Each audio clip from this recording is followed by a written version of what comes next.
place. You can take an extra $500 off our discounted price, or we can cut you a check on the spot. Celebrate with savings and see why customers have trusted Koppel since 1975. It's our way of saying thank you for all these years. It's one of the best decisions we ever made, having Bryant install a new water softener. Now our glasses and dishes are crystal clean. We save by using less detergents and softeners, but our clothes and towels will look better and feel softer. For a quality softener system without the hassle of arm-twisting contracts, I suggest choosing Bryant. Call 467-1111 or visit BryantLincoln.com to schedule a free estimate. And soften up with Bryant. At Bryant Air Conditioning, Heating, Electrical, and Plumbing, we do whatever it takes. Ryan, with all this red and all these people around, I'm still not seeing the tailgate. Todd Spidell, former body shop owner, terrible driver. We're getting close. Now, did you know with 3 locations in Lincoln and hundreds of years of combined technician experience, we can get Husker fans back on the road even quicker and safer after their tailgate mishaps? Oh, Todd, turn left right here. Left or right? Left, right here. Right?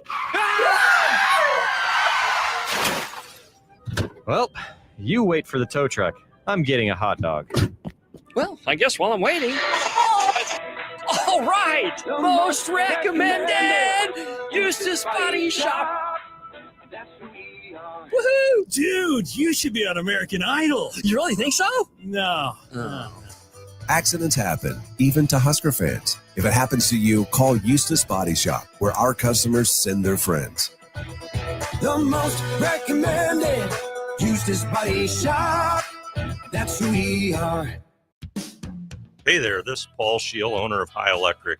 I want to thank our friends and loyal customers and introduce High Electric to those looking for a new electrician. We've been serving the Lincoln and Omaha area for over 30 years, from design to install, upgrades, and repair. If you are a homeowner or a small business needing some electrical work, call us at 402-466-6606 or check us out at hyelectric.com. We look forward to hearing from you. 93.7 The Ticket is proud to provide listeners with daily opportunities to win contests and prizes on our airwaves, and would like to take this opportunity to remind you of a couple rules. All participants must be 21 or older and must wait 30 days after winning a prize to participate in another contest. Once you win, you have 30 days to pick up your prize at the KNTK Studios, 1040 O Street in Lincoln, or your prize will be forfeited. Thank you for participating in our contests, and thank you for listening to 93.7 The Ticket. This is Lincoln's home for sports talk on the FM dial. Also online at theticketfm.com. On the internet. KNTK FM Firth, 93.7 The Ticket. Coming at you live from the heart of Lincoln, America. This is Old School, sponsored by the Mercado by Certified Piedmontese. Nebraska Football Hall of Famer Jay Foreman and Austin Oerman. Old School with Foreman and Oerman on 93.7 The Ticket and theticketfm.com.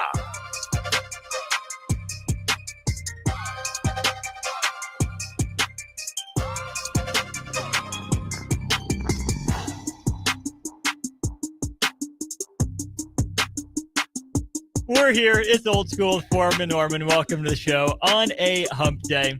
Just Foreman and Oerman today to be handling some business. So 3 hours of Austin Oerman and, more importantly, Jay Foreman. What's good, Hall of Famer? How you doing? Man, I was trying to tell Farley he needs to listen to David Goggins. And why does Farley need to listen to David Goggins? He needs some guidance. Some guidance? Some direction? Mm-hmm. But he'll be all right, though. He will be. Our listeners will also be all right. 0298 is not the first person to ask this, but in case there are questions, yes, the Royals are playing right now. No, we are not carrying them. Yes, we are still Lincoln's home for the Royals. There were some issues from the storm. So our people, that's above my pay grade, they are out trying to fix the tower, trying to fix the satellite, all that good stuff. So once we have that signal back, we'll get the Royals games back. That's kind of the deal there. Eric chimes in and says, David Goggins is the freaking man. What does David Goggins offer in the way of life advice that Farley would need to follow? Would it apply to some of our listeners out there as well? Why should they get into David Goggins? Well, we can't say what he says on air. Well, obviously. But I think, who said that? What texter said that? That was Eric. Eric, I'm going to call Farley, and I'm just going to leave him a voice text or whatever, voice, was it memo? Mm-hmm. And I'm just going to go through the David Goggins on him. Yeah. Give him the whole rundown. Yeah, he always say you're just a blank. You know what I mean? He's like a shut up, do more. I mean, I'm sure it's all for show. I There's gotta guess be he's some one truth of to it, the he's a Navy SEAL. He lost a whole bunch of weight, but I think I remember hearing this thing. I think for the Navy SEALs, which is crazy, is there's only he looks intense. There's only like 60 African Americans in all the different SEAL teams, I think, or something like that. How many different SEAL teams are there? The numbers are low. And I think I don't even know if that's in the SEAL team. I just think in period that we're able to pass through the thing. Not the kid. You ain't getting me to do none of that. You got medical exemptions, Jay. I got first of all. Hey, back when I was a kid. When I was a kid, I think it was maybe Ronald Reagan or something like that was the president. I don't know who was it. Remember he had the Star Wars program? Oh yeah. Yeah. Mm-hmm. So at that time, I'm living in Frederick, Gaithersburg. So we right in there, man. We hearing all the whether you want to call it propaganda or not. I'm watching the news. This is how I guess I was scared, because my grandfather, everybody in my family, if you didn't go play football, they served. So I grew up in a military family, right? I know it don't seem like it, especially when I would get in the garage on the Modelos. But so my grandmother worked, down, Capitol Hill. She was like a higher level secretary, and she'd bring some files home. Oh, so she knows some stuff. Yeah, but she was like, you ain't supposed to look through that. Well, as soon as she go upstairs, I saw some stuff. I was like, well, then they would have the things. Remember when Geraldo Rivera did like a month-long thing on like Al Capone? Mm-hmm.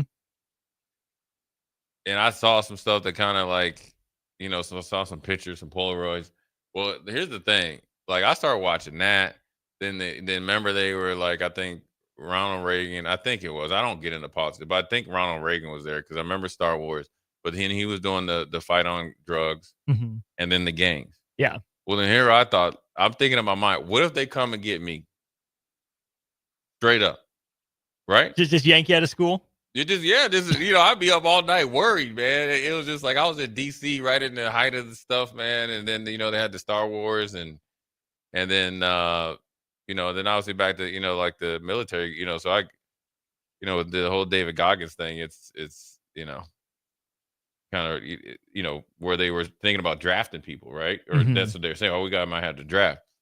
Well, I remember my uncle Hotsy came over. Now I got this another uncle, right? Hotsy. He's like, man, you ain't got to worry about that when you get old enough. You got flat feet. So I'm like, so my whole life, knowing dang well if they need me to go, I'm going to go. But I was like, I got flat feet, so I'm good. You know what I'm saying? They put some arch supports in there. You better get your butt out there. We about to go do some work. Nope. Flat feet. Can't do it. Can't do it. I'll be like the Ram bro. Not Rambo. Ram bro. Ram bro? Yeah. As long as I got one of those guns from the you remember the Predator?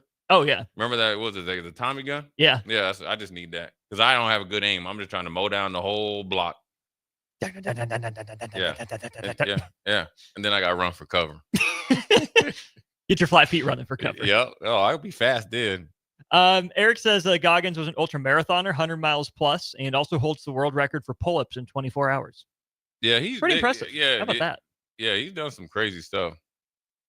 He did the bat like someone like you go out in the desert and run, and there's supposed to be a team of 4. Oh yeah, and he did it by himself. Whew. Do you think you've run 100 combined miles in your life? Oh yeah, easy. 200? Yeah, 200. 500? No. Okay. My limit is 250. 250. In your entire life, you think you've run 250 miles? Oh, for sure. That's what I'm saying. Like, easy. Through everything you've done, you've hit 250. Easy. Dog, you got to think, we would have over 200 plays in practice mm-hmm. with Coach Osborne. Yeah. That's 5 years. Let alone Dom Capers. Okay. In the Houston Heat. Right. Let alone when you're growing up, you used to have to do like the mile, like at least in for gym class, you'd have to do miles. So you had to, work up to that for sure. Easily. 1,000 miles? No, I hope not. Well, actually, you know what? I probably had over 1,000. That's why my feet are all messed up. Probably. Yeah. This won't shock you, but pull-ups were not exactly my specialty. No, I don't think anybody's it was. I mean, apparently David Goggins can specialize in them. A world record for pull-ups in 24 hours. Like, I start getting a 10. I'm like, yeah, I'm pretty much done here. That's too much work. Pull-ups suck. That's true, like, strength. Like, it's core, it's strength. arms, it's upper body. Ugh. I think you got to do it and then fall in love with it, you know. What was your best lift? Ooh. Probably, squat, probably. I mean, we did a lot of that stuff. Hang clean when I first started to, when I kind of got, you know, that. I'm going to tell you what, man, you know, this is back to when I was in Houston. So Ray Wright was assistant, like, weight coach, you know, but he would, you know, work out with us, man. And he used to put me, we only did squats in the off season, nothing really in the season. If you did squats during the season, because you didn't want you to get hurt, it was more for high reps and stuff. So we do this leg press, you know, workout.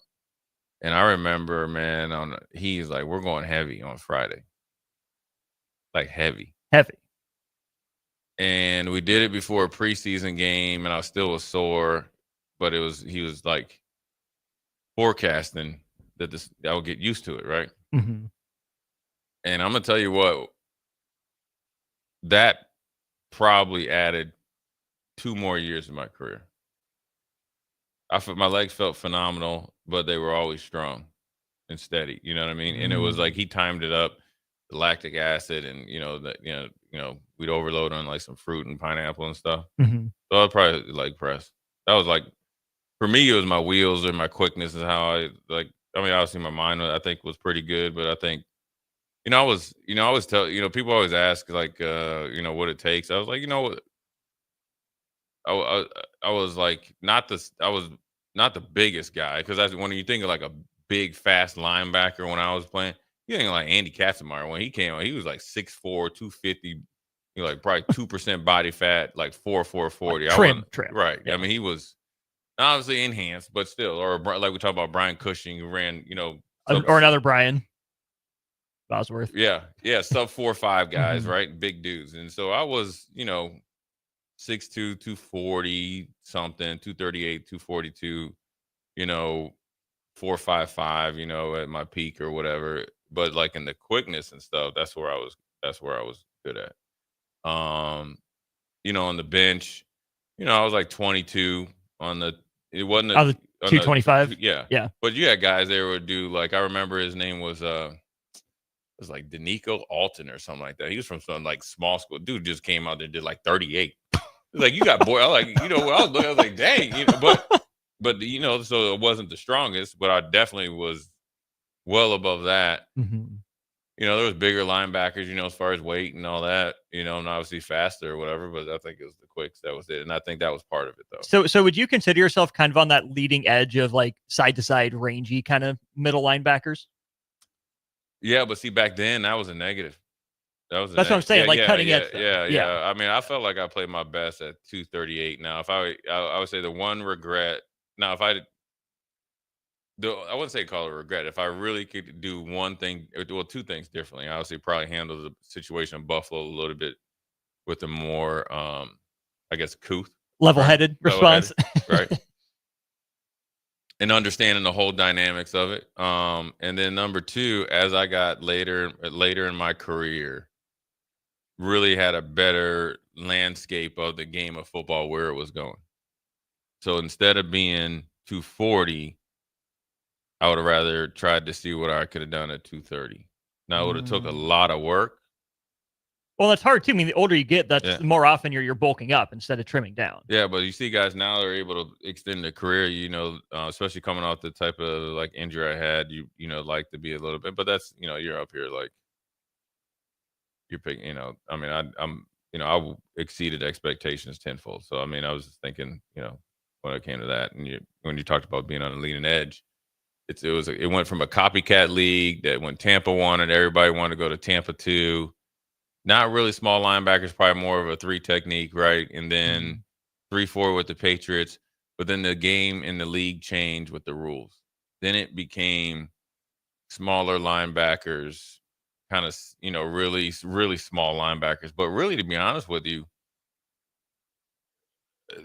I think probably the depth of speed is probably, it's hard for me to say that's better because I always look at the combine numbers. Right. They're definitely not as big and strong as us. So I even question that the game has really changed that much. I think that what guys look like is different. You know what I mean? Sure. Where you got to cover maybe a little bit better. Maybe since they're so much smaller, they're better coverage guys. But then I would say, but who are they being asked to cover is probably a little bit different. A little bit different, yeah, because they'll probably put you out there on the slot a little. But I also think that the guys that played when I played, and a little bit shortly after, were way better football players, smarter, more invested. So that would make up for any advantage that they have right now. That's in my opinion. That's interesting because even just last year, we started seeing the NFL start swinging back a little bit, right? Maybe not in terms of linebacker size. That's not something you're changing in 1 year. But think about one of the defining things through the first couple months of last NFL season, Jay. A lot more cover 2, which led to a lot more of offenses running the ball out of heavier personnels. It's funny how the league cycles like that. Yeah, I mean, I think, Patrick Mahomes and them really scared the daylights out of the league. It was reminiscent with Peyton Manning and the Colts. Heck, they have a route named the Colt route, and that's what. Are you familiar with that one? I am. It's horrible, and everybody did it, but then the Chiefs brought it back. If you think of the deep overs by Tyreek Hill, that's essentially the Colt route. Okay. You go from a slot to the opposite. To the deep over, yeah. Deep over, and they just throw it, and you just outrun me or anybody. And then the safeties are playing, so they're either trying to play top down on it, so it doesn't matter, or they're playing at so far out of the screen that it's an easy pitch and catch, especially when the corners can't come off and lay those guys out. And so now you're seeing a lot of split safeties, right? Right. So you're seeing a deep cover 2. They're mixing up cover 2 a lot differently though too. I like just in terms of rotating safeties or pre-snap, post-snap. They'll take a safety. They'll take a slot, right? So he's playing off in the slot, and the slot means on cover 2, right? He's looking like he's going to play deep to short, like I call it a fire zone or cover 3, a deeper cover 3, right? Long down the distance. He'll go to the half, right? You'll have an off corner come up and play a hard play corner, down, yeah, flat. So then the safety that was actually there will come down and play the middle hook or run with cover 3. They really do a couple of. Now that's where I think the game has changed. Is that a Vic thing, Vic Fangio, or where's that? No, that's it. Vic does it. Everybody does it now. I mean, just it kind of depends. You'll see it when we play Michigan with Wink Martindale. They'll do all types of stuff now. Because I think there's more hybrid type of players. They're not safeties. They're not linebackers. But they can run and they can do different things. So I think you can find ways to kind of expand your roster. Has training led to, maybe slightly bigger, faster, stronger on the margins players that defensive coordinators are adapting to? Like, did the players lead to the change in scheme, or did changing schemes lead to finding more of those tweener players, do you think? That's a good question, man. I don't know. I mean, I'd probably say it's a little bit of both because I think, I was talking to one of my basketball players about this. Look, you got to look at it. Like when I was thinking about playing basketball, just say there was 500 kids. Now there's 5,000. So there's more. And when you go to football, the same thing.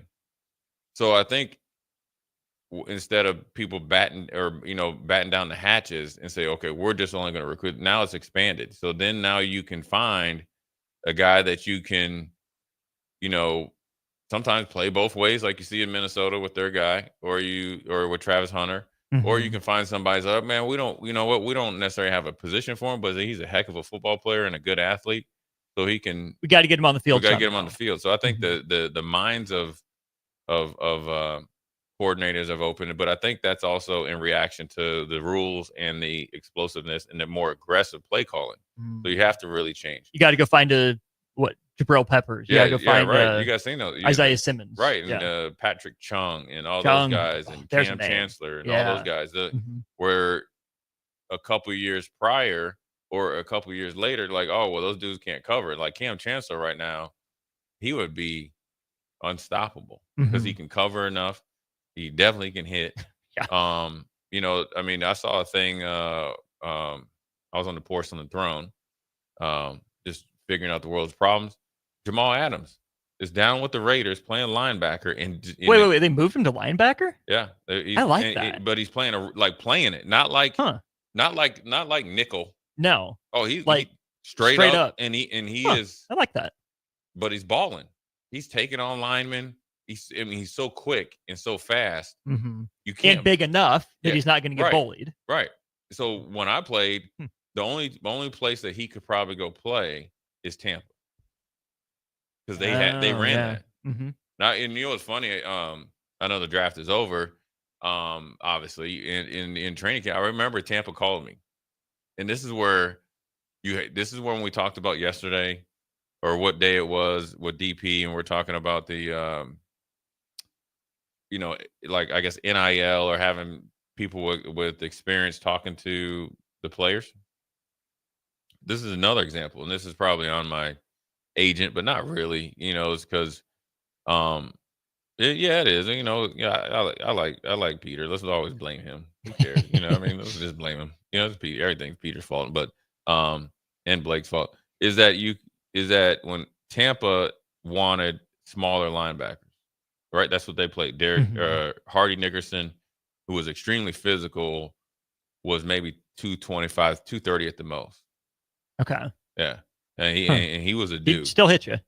Hey, he destroyed cats, right? And then Derek Brooks was like 215, 220, and then they'd have like Shelton Quarles or someone, and they were real small, right? They would be able to run and right.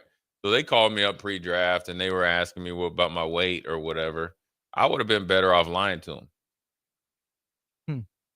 But in my mind, you know, I mean, honesty is always the best policy, right? But it don't matter. I'm trying to get paid, right? Because I could have got down. I could have maybe done it, and I would have had to adapt, right? And they just drafted Jamie Duncan, who played at Vanderbilt, who was supposed to be replacing. He would, right? So I'm like, they don't, you know. But when you think about it, it's almost like highlighting certain things in your resume, but the game had changed, but it was only Tampa. Yeah. Whereas, you know, it was, you know, Bill Parcells was at that time with the Jets. They had, you know, Mo Lewis and all those guys, and you know, Sam Cowart was, you know, big, you know, like John Holisek was, you know, you had former defensive ends playing OLB, playing linebacker. Yeah, I mean, so if you were under 230 or under 235, that was a red flag. Could you hold up? Interesting. Yeah, which doesn't mean it not anymore. Yeah, back then it really didn't even. It didn't. You'd have to be big enough, but I think you know, smaller guys would be fine. 1171 has a question for you, Jay. Speaking of coverage linebackers, who would you say are the better coverage linebackers in the NFL today? Fred Warner, good at everything. Bobby Wagner, good at everything. And Bobby Wagner, maybe not so much. Not anymore. Yeah, but still, he's a dude. I mean, all of them, like Smith, Queen. Yes, Queen is definitely more of a coverage linebacker. Smith is really, really good, but more of a kind of a hook dropper. Whereas, like, I think there's two different. I think Fred Warner can do everything. Bobby Wagner and Smith are good, and probably like a lot of me were like 18, 20 yards, but you know, Fred Warner, no, they could cover all the way down the seam. Queen for sure, he's more of a safety to me. I mean, even like Blake Cashman that played for the Vikings, he can do. He's a good coverage guy, smaller, right? He played at the Gophers. Was it Tualo that the Houston Texans have? Oh yeah. He's kind of like a Fred Warner type. I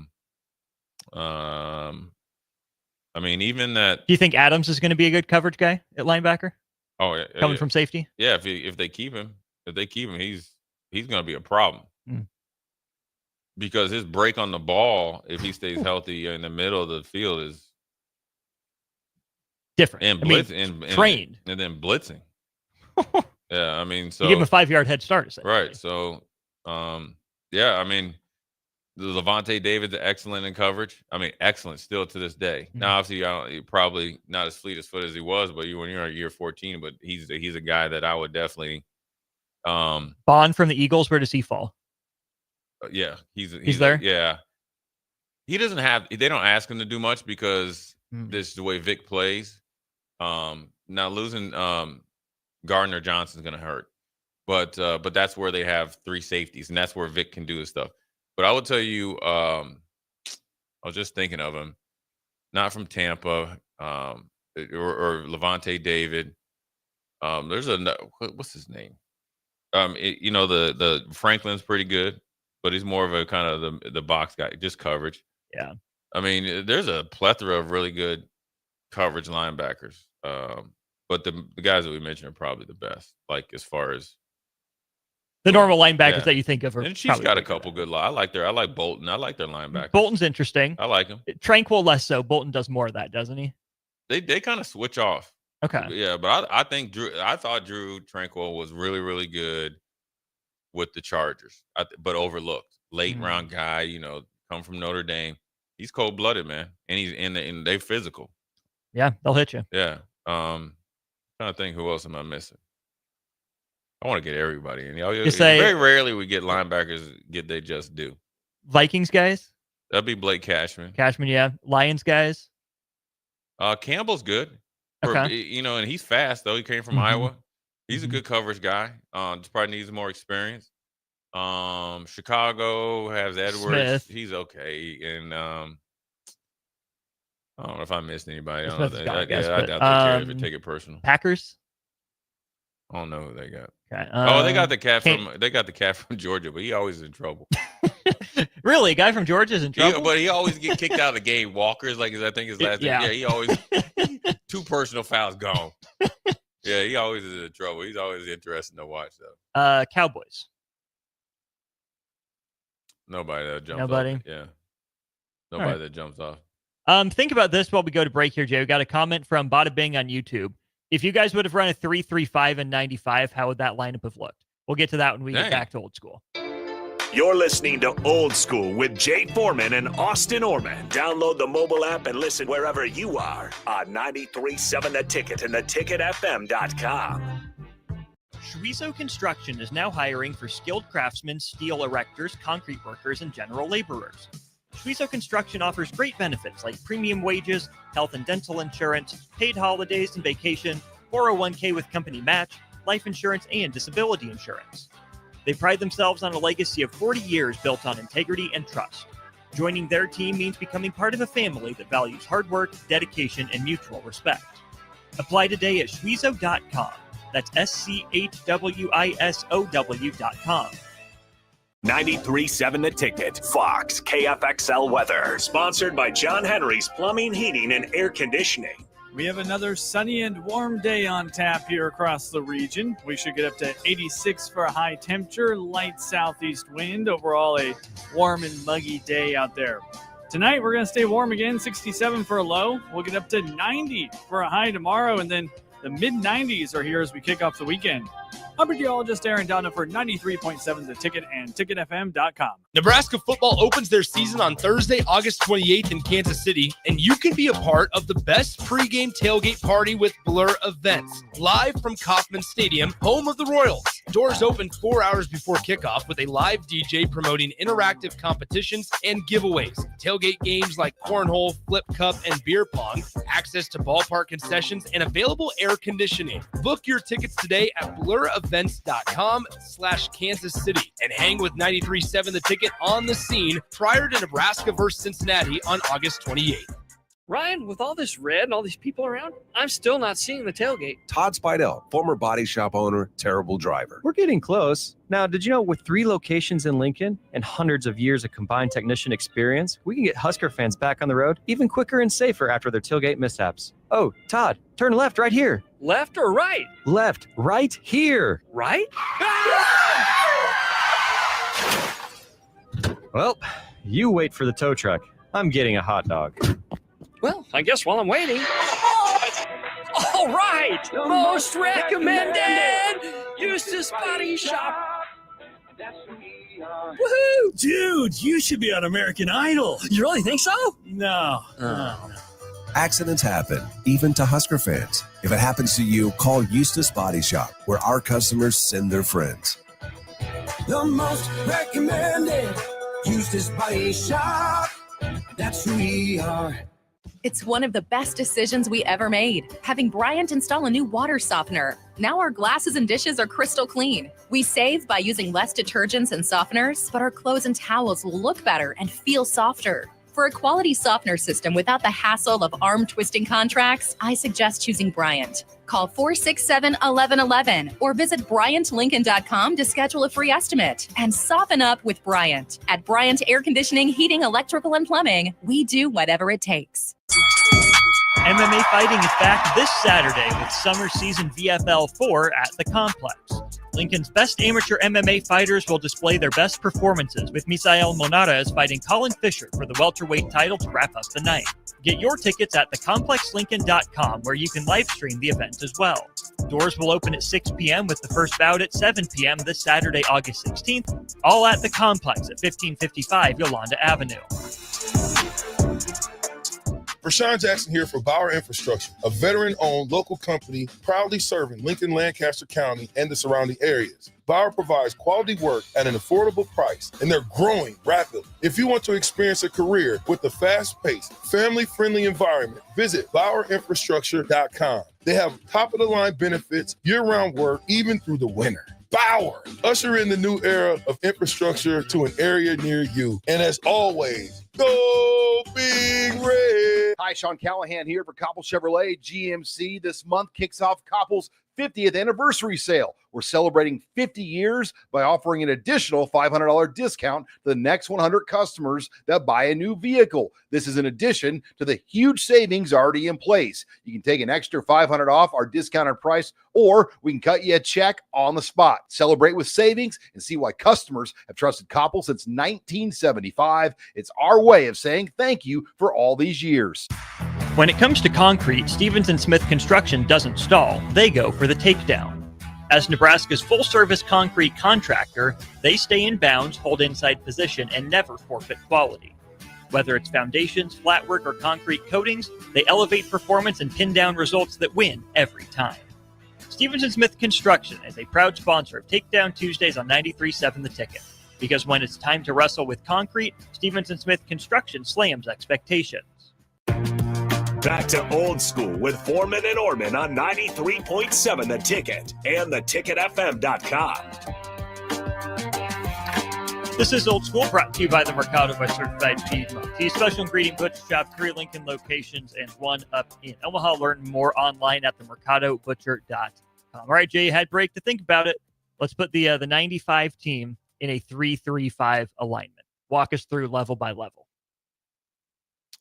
95. Well, the 3-3-5. Gonna add. Oh, okay. So it would be Christian, Jason, Jared Tomich, Grant would be one of the, I guess, the 3. So he would be on the, like, he was athletic enough to play on 2 feet. Dr. Death, Phil Ellis, myself, and Farley, because he was, kind of already, before. And then we just had the guys that started. I think it was like Mike Menner, Veland, Tyrone Williams, and Booker. So we was ready to go. That'll be pretty good. Yeah, I think that'd be a pretty solid defense. Yeah, we do all right. Back to the text line here. Gus Mohawk, did you guys have to do the pacer test once a year in PE class with the beeps? I have not, but I've heard of it though. I also missed out on that. I know what it is though. Yeah, it's no joke.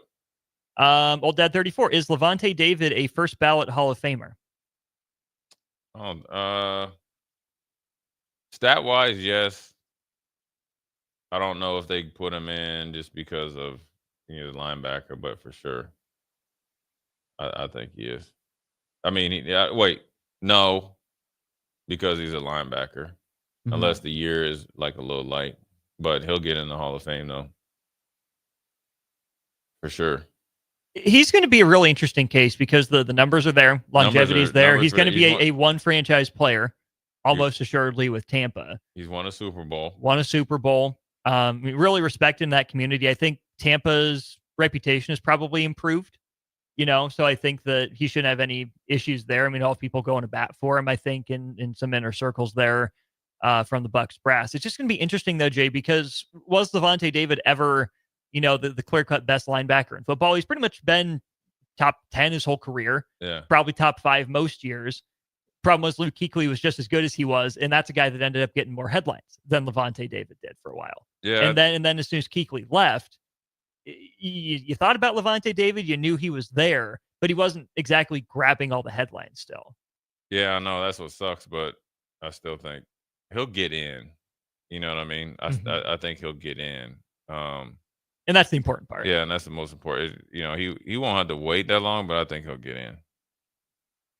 And that's just part of it. It's no different than, people don't realize how good and how dominant Zach Thomas was.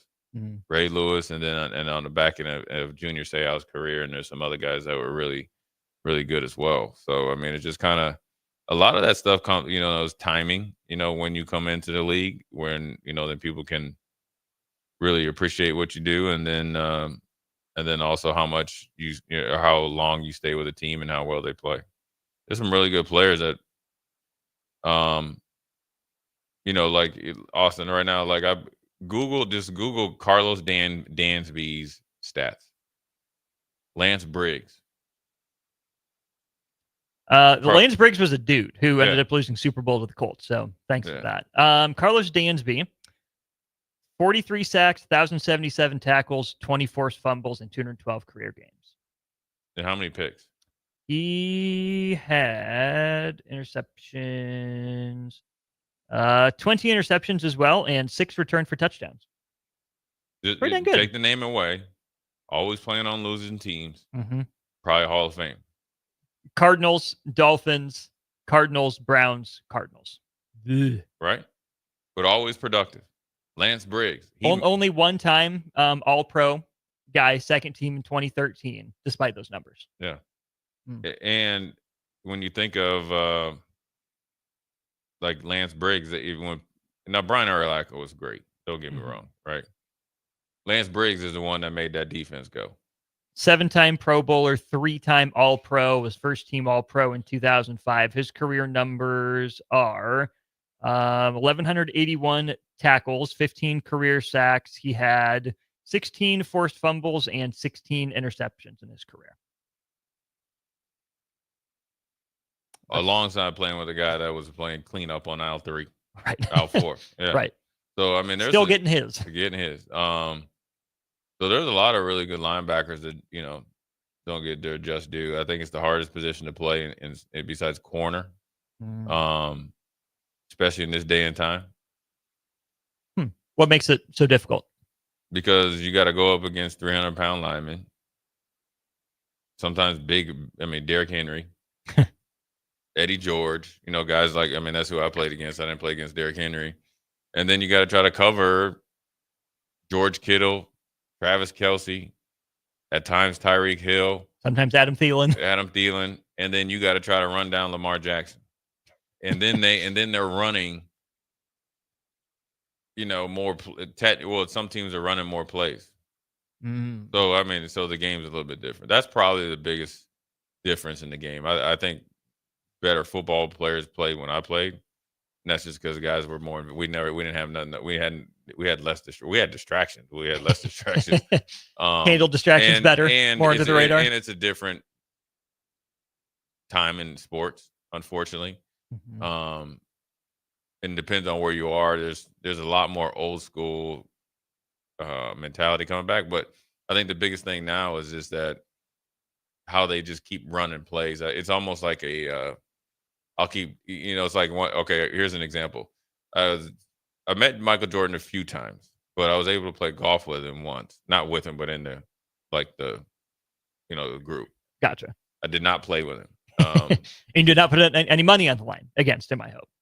No, but I played good and left it on his car, left my number. He never called me. he probably was like, this dude ain't going to be betting. But that they said that made Jordan, first of all, I guess he's a good golfer, but it made him even harder to beat was he could keep doubling it, then he's going to hit. Yeah. Well, if he might go 1 for 10, but one's even if he be... keeps doubling, and you hit, he can pay it. Most people can't. That's the mentality sometimes, I think, or a lot of times with the game of football where it's aggressive because eventually we're going to hit a big play. Now, I think just like basketball, where it's a lot of layups or threes or dunks, right? But in the playoffs, it's possessions, more mid-range. So when you get the real team, the really good football teams at any level will first down, strategic, trick play. They're still in the rhythm of old school mentality because that's what's really going to win you football games. But I think overall, right, it's a lot of the aggressiveness because everybody's trying to be that next guru of play calling when all the plays are still the same. You just know when to call them. They're just called differently, and they just get to them in different. The plays are still the same. Not that you were calling plays necessarily, right? But you were communicating them to the defense. But you've I'm sure had your hand in that honey jar to some degree. Is calling plays an art or a science more often? I think there's an art to it. I think when you make it science, then you get stuck when you face friction. Okay. That's what I think. I think there's an art to it. Because the science is probably this is what we should call like the science given film stuff. Here's the science. Here's my version of it. As a guy say I'm a defensive coordinator and I'm more of a scheme. And people will look at because one coach will view scheme as what I think is a system. Some people think a system is what I view as a scheme. I'll just say a scheme is more or less I can walk up and down O Street and get 11 people and I say, as long as you just do what I like, line up here, line up there, it's going to work out. You follow my rules, we'll be fine. And there's no breaking. Versus like a system, I think is portable and it has like a foundation and fundamentals, but you can principles more than rules, and you can adapt to certain things. So sure, okay. I primarily might be a 3-4, which is a 3-3-5. I could essentially say I'm a 4-3, which is essentially I can do that with whatever. But I also can run 3-4 or 3-3-5 against double tights or whatever and be okay. I can run and I can run that with that same personnel against 11 personnel or against Ohio State. Now you got to have the horses, but I think here's an example, right? Remember when I think Bob Diaco came in, and the only reason I saw it is because I saw somebody sent me the interview when he was talking about, did you see the strain? Did you see the strain? Yes. And if you see, I'm gonna send it to you. If you look in the background, Steve Sipple, it's the funny. I was laughing so I was crying. Sipple was like, "What is he saying?" Everybody, right? Well, Bob Diaco, when he came in, he wanted to run his 3-4, and that's right. But he didn't have 3-4 personnel. Now you can run your 3-4 scheme, but with 4-3 guys. If you're adaptable, if you know what you're doing. Yeah, and I played in places like that. Oh, where have that been? What are those examples? In Houston. We came when we rolled out there with our starting lineup. We had 3 defensive linemen and 4 linebackers. We ran a lot of 4-3 alignments. Over fronts, under fronts. What we call it a double. Did we call it double eagle when we essentially went with a nose tackle and in another defensive tackle over the guards. The center was uncovered, one kind of power end, and then we morphed that into a 4-3. I mean, we did it all. Isn't that kind of what you're talking about with Nebraska too? With like with Ty and Nash, because Ty is technically an edge, but wasn't always lined up outside. Yeah, you can play different stuff, and then you can line up as a 5, a loose 6, a tight 4, a 4-eye, and then you stunt into. Then next thing you know, you're a 3. You could be a 3, and you're So you can get to different places. That's why all the stuff talking about. I mean, I get it. You got to do what you need to do, but I think ultimately you just got to go. Like I think that I know the big thing is, Eckler talked yesterday, and I don't know who else talked. But it's like, you got to go out there and just play football. Now, sure, you get asked questions, you got to answer the questions. I mean, that's just part of the business. But when you got to do it, you got to go out there and know what you're doing. You got to try to know what the opponent's doing. You got to know what 10 other guys are doing it, and then you got to execute it more and more times than not. And better. And better. But you got to have the right intentions, and you got to play to win. And that's where I think the biggest growth is like, yeah, you want guys to make the play, right? You want it to be, okay, we throw it up, you're going to fight to go get it, right? Probably maybe the difference between Dane Key and Nair, right? All right, that's factual, that's tangible. But when you're, I always go back to Minnesota against South Dakota State 2019. Cover 3 is cover 3. That has nothing to do with the scheme, the system, how many stars you have, what team you were playing on. Buzz the flat, deep to short, tackle the guy in the flat, but you blitz. And you saw him, and I've been there. And that's the whole thing. They want to set up the plays. I guarantee you that play was set up because somebody saw something upstairs and was like, let's see how disciplined that you are under duress. Is he going to bite it? Yeah. I've done all this stuff. I can talk freely about it because I've made all the mistakes. All of them. Every single one of them. I've gotten ran over before. My jock strap is still, or girdle is still up there in Pittsburgh via Antoine Randall L. Former quarterback Antoine Randall. Oh, but when I played him, he was a slot. And like I said, he gave me zigzag, and I was still zigging when he zagged. I just kept on running. Yeah, man. And so I've done all that. I've busted coverages. I've taken the cheese. I've done all this stuff. I've made wrong checks in the game. I've blitzed when I wasn't supposed to. You just gotta make sure you don't do it all the time. I've been late to a couple meetings too. You've also covered for Gary Walker quite a bit, so I think that makes up for some of your sins. Gary, Jamie, yeah. I think you're atoned for it. Yeah. We'll go to break. We're up at Power 1 of Old School in a sec. Watch Old School live on Facebook, YouTube, or Twitch. Old School with Foreman and Oerman on 93.7 The Ticket and theticketfm.com. Your sprinklers are watering the street or flooding your backyard. If you're on a list that doesn't exist, it's time for Judson Irrigation. At Judson Irrigation, Lee or Lacey or Judson will make an appointment. You pick the time and they'll be there to fix your sprinkler system. Now that's service, a dying art these days. Keep summer green. Call Judson Irrigation 402-420-6277 or judsonirrigation.com. Rashawn Jackson here for Bauer Infrastructure, a veteran-owned local company proudly serving Lincoln, Lancaster County, and the surrounding areas. Bauer provides quality work at an affordable price, and they're growing rapidly. If you want to experience a career with a fast-paced, family-friendly environment, visit BauerInfrastructure.com. They have top-of-the-line benefits, year-round work, even through the winter. Bauer, usher in the new era of infrastructure to an area near you. And as always, go Big Red. Hi, Sean Callahan here for Koppel Chevrolet GMC. This month kicks off Koppel's 50th anniversary sale. We're celebrating 50 years by offering an additional $500 discount to the next 100 customers that buy a new vehicle. This is in addition to the huge savings already in place. You can take an extra $500 off our discounted price, or we can cut you a check on the spot. Celebrate with savings and see why customers have trusted Koppel since 1975. It's our way of saying thank you for all these years. Need service on your home air conditioner? No matter what brand you have, just call Bryant, 467-1111.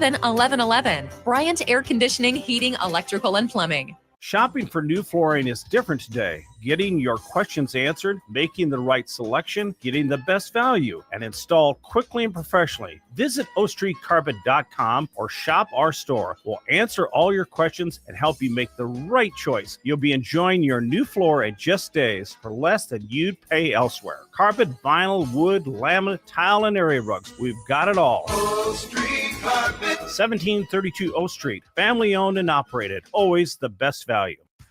When it comes to concrete, Stevens & Smith Construction doesn't stall. They go for the takedown. As Nebraska's full-service concrete contractor, they stay in bounds, hold inside position, and never forfeit quality. Whether it's foundations, flatwork, or concrete coatings, they elevate performance and pin down results that win every time. Stevens & Smith Construction is a proud sponsor of Takedown Tuesdays on 93.7 The Ticket. Because when it's time to wrestle with concrete, Stevens & Smith Construction slams expectations. There's a lot on the line in divorce. This is Joe Cordell of Cordell & Cordell, the largest family law firm in the country, with over 35 years of helping clients navigate divorce. But being big doesn't mean less personal or less local. Our attorneys live and work in your community, and as neighbors, they understand the challenges your families face. Divorce is complicated. It affects every part of your life, your home, savings, retirement, and of course, kids. So when you find yourself facing divorce and the unexpected directions that it can take, it's times like this that you need a partner you can count on. If you're a man facing divorce, contact Cordell & Cordell today to connect with a local divorce attorney who understands the challenges you're facing on a personal level. Text GO99 to 323232. GO99 to 323232. GO99 to 323232. 1221 N Street, Lincoln. Texting privacy policy and terms and conditions posted at textingterms.us. Texting enrolls you for recurring automated text marketing messages. Message and data rates may apply. Reply, stop to opt out.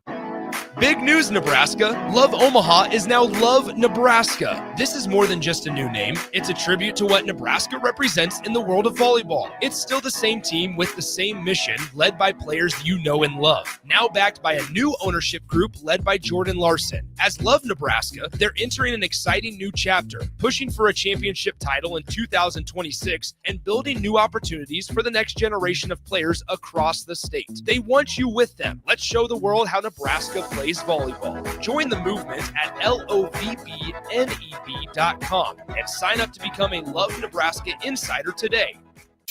Are you looking for an exciting new way to put your skills to work? Explore new career options in the fintech industry at Currency, a Sandhills global company. We offer full-time positions in financial sales, compliance, operations, and other fields. We also offer a 4.5-day work week, an attractive benefits package, and opportunities for advancement. Put your motivation to work and grow with us at Currency. Visit gocurrency.com/careers to learn more. Hey there, this is Paul Scheel, owner of High Electric. I want to thank our friends and loyal customers and introduce High Electric to those looking for a new electrician. We've been serving the Lincoln and Omaha area for over 30 years, from design to install, upgrades, and repair. If you are a homeowner or a small business needing some electrical work, call us at 402-466-6606 or check us out at hyelectric.com.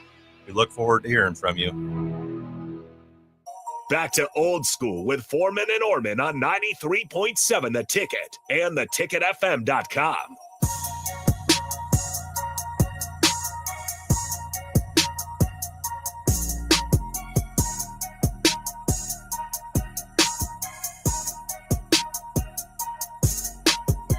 And then you start falling in love. What's a man to do? Austin Norman, Jay Foreman with you, wrapping up hour one of Old School. Speaking of falling in love, Jay, David Booth donates $300 million to Kansas Athletics. I gotta get some new friends. $75 million going toward the stadium. But, Jay, that leaves $225 million for Kansas Athletics to do something with.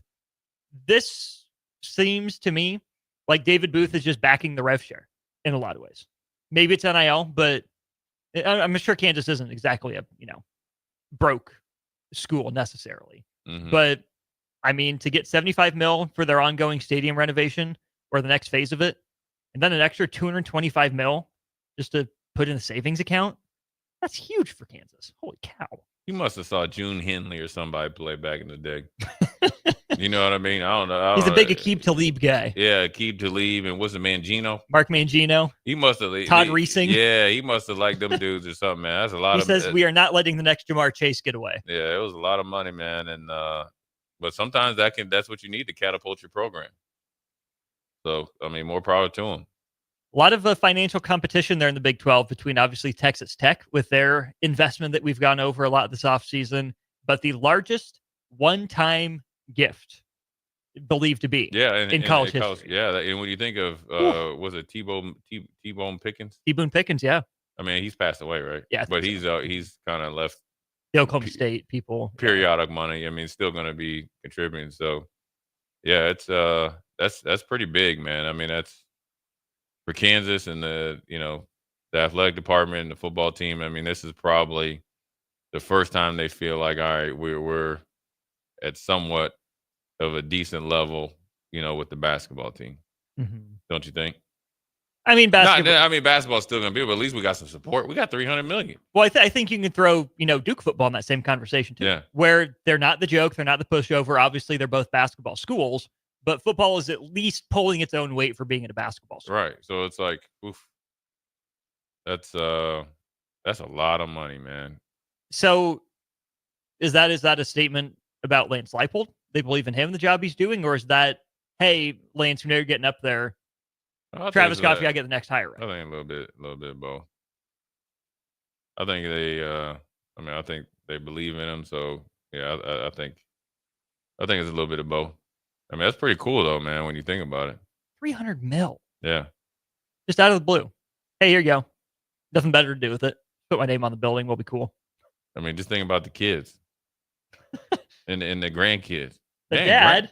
Grandpa.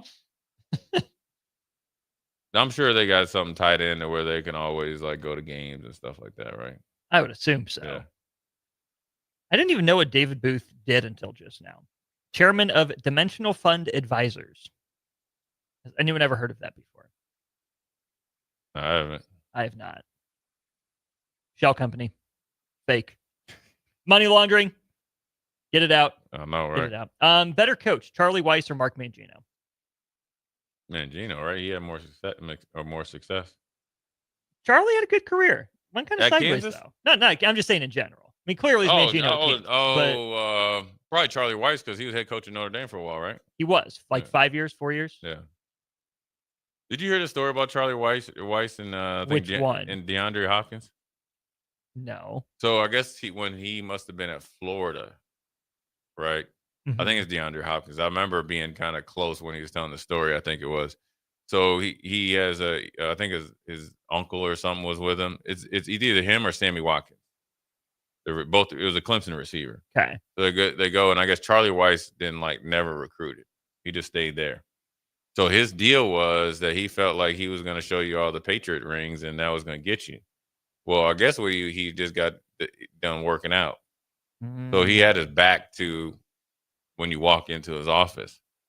Then he turned around, didn't even have his shirt on, all sweaty. Then he's like, "Look at my rings." They said, "Hey, recruiting trip cut short. I'm going to Clemson." It was either Sammy Watkins or Dad. I think it was Watkins. Yeah, Sammy Watkins, because his uncle is the one that tells the story. Gotcha. Yeah, because that's how he got to Clemson. Dang, Charlie Weiss. Yeah, but Charlie Weiss is good. I mean, Tom Brady swears by him. He does. Yeah, I think he was a good coach. It became a not great fit toward the end of his career. Yeah, I think that's a big part of it. Do you fit the culture? Do you get the support? Do you fit in the city or state? And with Kansas? Yeah. But he also coached for the Chiefs then. But that's NFL versus college, Yeah. so. The NFL, you just fit anywhere. Like he would coach good in Green Bay. It doesn't. I don't think that matters. When in college, you're just out there so much. You gotta be a part of the community, especially in Kansas at that point in time. Right, Lawrence and You just gotta be. You gotta recruit. You gotta make sure all the schools in Missouri's and all them don't take your Kansas kids and Missouri kids. Right. And then you're not winning as much, so you're fighting uphill battle. 1508. Charlie Weiss made $29 million off of buyouts. Woo!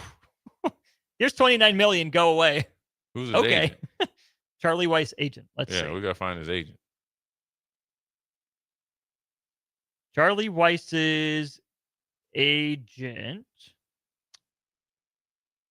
I'm not actually seeing one. At the very least, he does not have one currently. Can you imagine if Charlie Weiss got to keep all $29 million of that to himself, did his own negotiations? None of that stupid 3% stuff. Yeah, but I bet you he's so savvy that in his agent contract, it's a certain amount when he's getting paid and a certain amount of buyouts. The buyouts are probably easy. It's already in the thing. Written in, yeah. But I guess the agent is like, I got you this money. I'm getting paid to sing. Fair enough. Yeah. Well, Agents are crooks. We will go to break. When we get back, plenty more to get to in college football, a little bit of NFL coming up, and Evan Blaine of the Omaha World Herald will join us at the bottom of the hour. All that ahead here on Old School on the Ticket. You're listening to Old School with Jay Foreman and Austin Oerman. Download the mobile app and listen wherever you are on 93.7 The Ticket and theticketfm.com. This is Lincoln's home for sports talk on the FM dial. Also online at theticketfm.com. On the internet. KNTK FM Firth, 93.7 The Ticket. Nebraska football opens their season on Thursday, August 28th in Kansas City, and you can be a part of the best pregame tailgate party with Blur Events, live from Kauffman Stadium, home of the Royals. Doors open 4 hours before kickoff with a live DJ promoting interactive competitions and giveaways, tailgate games like cornhole, flip cup, and beer pong, access to ballpark concessions, and available air conditioning. Book your tickets today at blurevents.com/Kansas City and hang with 93.7 The Ticket on the scene prior to Nebraska versus Cincinnati on August 28th. Anybody know a good electrician to call? Here's a suggestion. Just call Bryant. The Lincoln company you've trusted for over 70 years with air conditioning, heating, and plumbing is also the company to call for an experienced, licensed electrician to change a light fixture, install a fan, upgrade your electrical panel, or solve any electrical problem. Call 467-1111 for a free estimate or schedule an appointment. Also schedule online at BryantLincoln.com. Bryant Air Conditioning, Heating, Electrical, and Plumbing. Whatever it takes. Hey there, this is Paul Scheel, owner of High Electric. I want to thank our friends and loyal customers and introduce High Electric to those looking for a new electrician. We've been serving the Lincoln and Omaha area for over 30 years, from design to install, upgrades, and repair. If you are a homeowner or a small business needing some electrical work, call us at 402-466-6606 or check us out at hyelectric.com. We look forward to hearing from you. If the power is out, traffic lights might be too. If you come across a dark intersection, treat it like a four-way stop. See more tips at les.com/safety. Empire Netting and Fence delivers top quality netting and fence solutions. From major sports venues to backyard installs and everything in between, coast to coast. We take on tough jobs with grit, integrity, and a strong commitment to safety. Empire is growing, and we're hiring motivated people ready to grow with us. We build each other up, and we're building something big. Think you've got what it takes? Apply now at empire-fence.com. That's empire-fence.com. When only the best will do. Sartor Heyman Jewelers. Rick Heyman here from Sartor Heyman Jewelers. I want to personally thank our great customers for voting us once again the best of Lincoln. At the same time, we're celebrating our 120th year in business in the great state of Nebraska. Visit us at South Point, Grand Island, and the Outlet in downtown Lincoln. Visit us today at sartorheyman.com. Sartor Heyman Jewelers. Harvest season is coming, and Acres has discounted many of our late model John Deere combines. Get thousands in discounts and upgrade for this year's harvest. Plus, you can save even more with interest rates starting as low as 1.9% on select units. Low interest rates combined with our huge discounts, there's not a better time to buy. Visit acres.com for all the details. That's AKRS.com. Restrictions apply. Offer ends August 31st, 2025. Subject to approved financing. Offer may change at any time without notice. When it comes to concrete, Stevens & Smith Construction doesn't stall. They go for the takedown. As Nebraska's full-service concrete contractor, they stay in bounds, hold inside position, and never forfeit quality. Whether it's foundations, flatwork, or concrete coatings, they elevate performance and pin down results that win every time. Stevens & Smith Construction is a proud sponsor of Takedown Tuesdays on 93.7 The Ticket. Because when it's time to wrestle with concrete, Stevens & Smith Construction slams expectations. Coming at you live from the heart of Lincoln, America. This is Old School, sponsored by the Mercado by Certified Piedmontese. Nebraska Football Hall of Famer Jay Foreman and Austin Oerman. Old School with Foreman and Oerman. on 93.7 The Ticket and theticketfm.com. It's hour 2 of Old School. Lost Norman, Jay Foreman with you here till 6 o'clock. Old School 3 to 6 now on the ticket. Royals and Nationals entering the bottom of the 9th inning. Carlos Estevez did allow a run, so the Nats go ahead 8-7 here in the top of the 9th inning. We'll keep you posted on how that game turns out. Again, for those who are interested in tuning into the Royals games, we are Lincoln's home for the Royals. But with the recent storms, we're still working on getting our connection, our satellite tower, all that stuff realigned, set back up. So we are going to get back to being Lincoln's home for the Royals as soon as we possibly can. Jay Foreman, who is Old School brought to our great listeners by? By the Mercado, certified Piedmontese, special ingredients Butcher Shop, 84th and Havelock, 30th in Yankee Hill, 85th in Andre Massless, Old Cheney, and 168th in Maple. Perfect day to grill, though. A little Incredible hot, day though. to grill. A little hot. Hey, you know what? Before we But get just grill under the umbrella, grill in the shade. That is true. Out here, yes. But just in general. There goes our man right there. This is also for the text listeners. Here's my view on cleaning your meat. You always have to. Always? Chicken, yes. Non-negotiable. Non-negotiable. Okay. Because here's the deal. People, and it might be some truth to it. Obviously, it'll be so hot. So then, anything that's, left on it from the packaging burns it off. Mm. But really, if it's dirty or like not sanitary, you just got hot, dirty meat. But the point of the heat is that it kills the germs. Is it for sure? Yes. Is it for sure? Jay, that is why they recommend the temperature. Is it for sure? It is for sure. But Jay. does the chemicals take away from the actual temperature of the meat? Because then that percentage of heat is going to the chemicals instead of the meat. Just clean your meat and you don't have to worry about it. Clean your chicken. Clean it and cut it and clean it. Do it right. You just give it a bath? It just takes a couple minutes. I don't have a couple minutes. Yeah, you do. I got my grill preheated. It's good to go. I don't have a couple minutes. It's called preparation. Let me ask you this. Would you go into a game without your game plan Trump type? I just wing it. Well, then that's kidding. You might be the shortest. You fired at halftime. You talk about I'll Lane take my Kiffin. buyout. Yeah, I'll take that Charlie Weiss buyout. I'm on that plane. Ain't nothing wrong with that, man.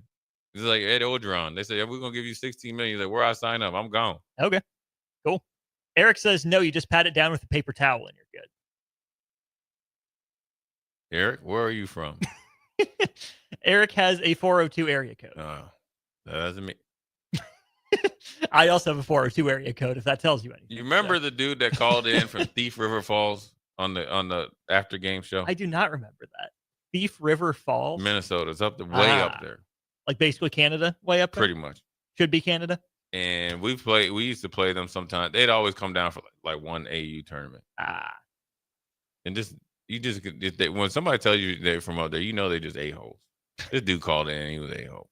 Shocker. Not. Yeah. He didn't. He definitely. So you weren't worried about them being like a-holes or just like poorly adjusted to society? They're probably both. But then when he called in, it was funny. He said he's from, he had the Minnesota accent. Minnesota? Yeah. So you knew where he's from. And I said to him, I bet you from Thief River Falls. He's like, how'd you know that? I was like, there you go. John Corlin says some folks make more work, want crispy skin. Yeah, I like. Do you like your chicken thighs with skin on or skin off? Oh, skin on. There it is. Yeah. But what's the point of skin off? It's a little bit of both. I mean, you got to have enough. You have to be able to do both. Mm-hmm. And you have to be able to cook multiple ways. And you can no one-trick ponies here. I can pat my stuff down with paper towel, Eric, and still make it taste stupendous. But when you talk about washing your meat, what is your process for washing your meat? Cold water. Cold water. Vinegar and some lemon or lime. Okay. And then you got to put some gloves on there and get in there and clean it. Yeah. Then you cut off all the excess stuff. Oh, yeah. Yeah. See, but I buy my thighs generally with bone in. I'll cut that stuff out of there. I'll save some money. Yeah, seriously. Yeah. I mean, that I'll do. Yeah. That I'm fine with. Yeah. Just not about the whole washing meat thing. It's quick. You learn that when you have chitlins, man. You know you got to do that. Sophisticated. You too sophisticated, Austin. What can I say? I can't Anyways, help myself. Fired up Thursday tomorrow, Jay. Loaded steakhouse potato. The baked potato loaded with grilled top sirloin, butter, cheddar cheese, creamed spinach, and red wine mushroom demi-glaze. That's your dinner. $17 Yeah, at the that's Mercado it. East. That's it. Go get it. Pop it in there. Use the cooking instructions. You don't even have to worry about doing anything else. Problem is you can't take that one home. Oh, you got to eat It's it there? live. 11 to 1:30. 11 to 1:30. Mercado East. Oh, it's the lunch. Your lunch. That's the lunch. Your lunch plan. Oh, that's great though. Even easier. Yeah. No instructions to follow. Yeah, it's probably big potato too. You got to make sure you don't get the itis on the way back to work. Or do you get the itis on the way back to work or and you take get a half or, day? or you take a half day. You'll be on home. You know, nice little. It'd be Thursday. They got any football? Kick your feet up. Nothing wrong with that. Cub skirt. Jay, do you put butter between the skin and the meat of your turkey? Yeah. Makes sense. Yeah. I haven't done that myself, but that makes some sense. Eric says you're doing too much. I know. Eric, I've become one with that. That's fine. You come to terms with it? But you got to do it when you cook all the time. You got to just, well, first of all, it's like Instagram and TikTok. You just believe, once you see one of them, then it's like, next 3 days, you're going to see it all. But you got to find different stuff to do. Mm. Do you have to Yeah, I wash my potatoes. Oh, just rinse them off. Rinse them, scrub them. Mushrooms, too. You like mushrooms? Sauteed mushrooms? Not a big mushrooms guy. The superfood. I just, what's the point? What is the point of mushrooms? You got to season them, man. But why mushrooms? It's all that stuff. They grow in a forest. This is like survival food. It's natural. I'm not caveman. I'm not Steve Irwin. I'm not doing it. It's good for you. I'll take your word for it. Yeah, you gotta watch the Meat Eater. You learn a lot of stuff on there. They eat liver and everything on there. I had liver.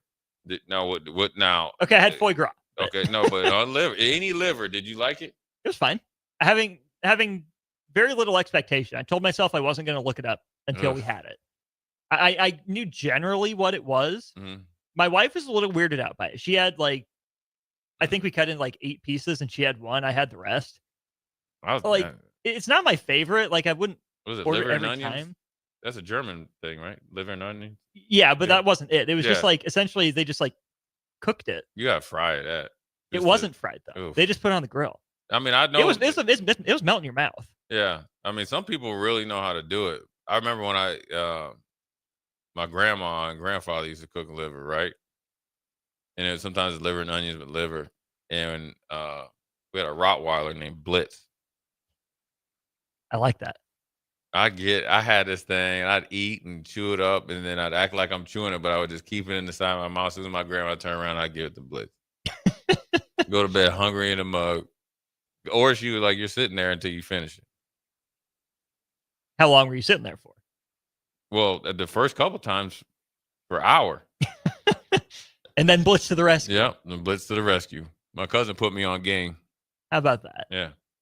College football coach is on the hot seat. Well, we have a couple minutes left in the That's segment. what we got 10 minutes. Yeah, we got about 10 minutes or so. According to this list that I'm reading, Jay, there is only one Big Ten coach who may or may not be on the hot seat. Who's that? The Athletic says the only Big Ten coach on the hot seat right now is Mike Locksley. Oh, But yeah. their second paragraph says this: Lockley's seat isn't as warm as many might think. According to sources inside the program, he is so well respected locally and has built up so much goodwill in his time there that they will be patient with him to try to get things headed back in the right direction. I believe that. And also they lost a lot. I mean, the one thing that was interesting down at Big Ten Media Days, he lost the locker room. He lost it over NIL stuff, and then he lost the locker room. Mm-hmm. And so guys started probably, comparing check stubs or whatever, or payment stubs or whatever didn't go right. He lost the locker room, lost a lot of really good players, at least for their program. You got to think their starting quarterback is gone. Their running back is gone. One of their best offensive linemen is gone. And I know another player is gone. That's pretty much that's a big part of the wins that they go back. Right. And so also I think he's done a good job overall his tenure of building up the program, building back the respect, recruiting. I remember when he would Maryland was primarily quarterback skill position, both offense and defense, and they started to get some defensive guys and linemen. Then, I think when they didn't get over the hump, that Ohio State loss a couple years ago was a 2 or 3 week hangover, and it wasn't from a physicality standpoint. I think it was the whole offseason. They thought they were ready because that was the one they lost by missing the 2-point conversion, right? Yeah, remember the following year they went to Ohio State and laid an egg. Oh yeah, and that's when this was supposed to be the team. Like That's last year they got off the hook. This year is our year, and they got annihilated. And then they went and then didn't peek their head above the water. Were drowning a little bit. Then they started to tread water for a while, and I don't think they ever recovered from that because you got to think. Tua's brother left, and remember it was potentially he was going to get another year. Then he went to the pros, and then they just lost a lot. Then it just seems like the air went out of the sails, and then college football changed twice. Yeah, and I think the expected or assumed from what I read, Under Armour money isn't as much as they thought, and so that's always going to hold you back. And it's hard to recruit there. They got a lot of talent there, but Penn State is getting first dibs every single time. Penn State's there. I'm sure, Clemson can get up there. It's Virginia not too far. Tech. Virginia Tech, Yeah. Even Virginia, maybe in the right year. Notre Dame if they Notre want. Dame. You're down the list. Especially those Catholic schools out Right. there in that area. And also you got to think this Maryland over time have had some really good players. You got to think Dwayne Haskins was committed there. Then they didn't continue to recruit him. I think they really need to look at. They'll get the initial commit or be in the running. Yeah, they got to really evaluate as long as everything's even revenue sharing how they can get over the hump. Same thing for Nebraska in a lot of cases. Maybe not to the same degree. Nebraska's had a little bit better track record closing some of those guys, but kind of the same thing, right? For Maryland, who's not exactly a power player in the Big Ten, those staffs, in that similar situation have to be the ones to identify that talent early, start that relationship as early as they can. But man, we continue to see, Jay, it's hard to keep that relationship that strong when these other schools, your Ohio State's, Notre Dame's, Bama's, what have you, when they come calling, a lot of kids are going to turn a lot more of their attention there unless they get told, oh yeah, you're on the back burner for one of those big schools. Yeah, especially if the money's the same. It's hard because, I guess I could just go back to my recruiting is like, it really just turned overnight, right? But then it's like, okay, some of the smaller schools put in the time before. And yeah, I dictated that by my play. But just say, like Nebraska has their eye on a kid. And remember the running back that was down in Texas? And I was like, man, this dude's good. Come on, Lacey. And then he went, once his profile started to, because the guy that was ahead of him went to Arizona or Arizona State. Well, then everybody's like, well, dang, this kid's good. Well, Nebraska had him. Then he went to Missouri. Right. And then Ole Miss. All right. Then Ole Miss. And so. Or Jones, the defensive tackle that Nebraska was in on early. Yeah. So it's like, you want to be early because these kids want the respect, but also I think what the mindset of these kids, and probably in every sport, they just like accumulating offers. They're like dudes that go to the bar and just say, "Hey, I walked out with 10 numbers." You know what I mean? And so it's a hard thing to do. And then when you get down to negotiating, look, man, there's no loyalty in this game of football on either side. So you got to go and just essentially do what was that movie 40 First Dates? Oh yeah. That's essentially what you're doing. Yeah. Hey, I really want you to be here. This is what we're offering. This is what we can do for you. This is your position with us. Take it or leave it. And then once they get here, then you start to really foster that relationship because to the players, advisors, agents, and to their respect, they know how to play the game a lot better than. Well, they're allowed to play the game better now. They have more knowledge now than before, and so you got to give them credit. So Loxley's the one Big Ten coach on this list. A little surprised not to see Luke Fickell. Bio. That didn't stop some other coaches on this list from being. Brian Kelly has a $50 million buyout, and he's on this list. That's LSU and Wisconsin. Wisconsin ain't got that kind of bread. Anyone else in the Big Ten you would consider then on the hot seat? Strone Moore? If they go 7-5 again, how warm is that seat? Depends on who has what's that little thing you put on the side of your computer with all the dirty little flash drive? Yeah. They in this together. But I'm saying this is a we problem with them. But see, I go back to Michigan can just get out of it by saying we are holding ourselves accountable because Sharon Moore was a part of this. We're cutting this off. It was him, and then Michigan might think it can separate itself. Another 7-5 year or whatever they and were. a loss to Ohio State, let's say. Yeah, just you don't see consistent improvement. I mean, heck, was it true that they just did open tryouts? Oh, I don't know. I didn't see that. I saw something on the internet. They just did it. So I think he's fine this year. It has to be really bad. I think last year the way they ended gave him some time. He can always go back like, look, I beat the number one team that was the highest point difference, or that we were supposed to lose by 20-some points, and I won. Yeah. It's historic victory in that Michigan Ohio State game. Lincoln Riley buyout deal again. Yeah, and then but I can see USC making a move if they don't. That's the team, man. That's the team. That's the whole conference X factor. It's the national X factor. If you see them, they got some big dudes now. They got some big dudes on defense. We saw them. And are they for real or are they not? What does for real mean? 8-4 better? 10-2 better? 9-3. Okay. But if they go 7-5, he's got to be gone, right? Even with the buyout, which we don't know, but is assumedly somewhat prohibitive. Or you keep him, but I think now with the whole cost sharing, I think you're going to see the Billy Napier teams will ride it out with him more. Napier is on this list as well. Is there a world, Jay, in which USC could demote Lincoln Riley to OC? No. Head coach or gone? Why? He has a job. Doing something he's better at. You know what else a job he would have? Going to the mailbox. And he probably move somewhere that ain't what's such a high tax bracket. Fine. You don't want me to be the coach? I'm going home and you paying me. There's no way in the world he'd be an OC. No way. He ain't like Chip Kelly. Chip Kelly's like, all right, man, I'm out. But Chip came to that realization. Chip he didn't want to recruit and didn't have the financial support. Who's to say Lincoln Riley can't come to that realization? Chip wasn't getting paid that type of money, though. Very few coaches are getting paid that time. Right. That's why it's a we problem. Lincoln Riley is not going anywhere. I think with the whole cost sharing and teams got to come up with 20 million, 22 million, 23, and eventually 25.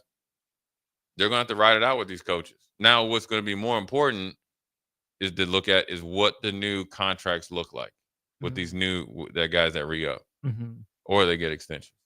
I don't know how they're going to do that. It's just so fascinating to see just how explosive the market for coaching salaries has gotten in college sports, because Jay, it's not like that in any other sport.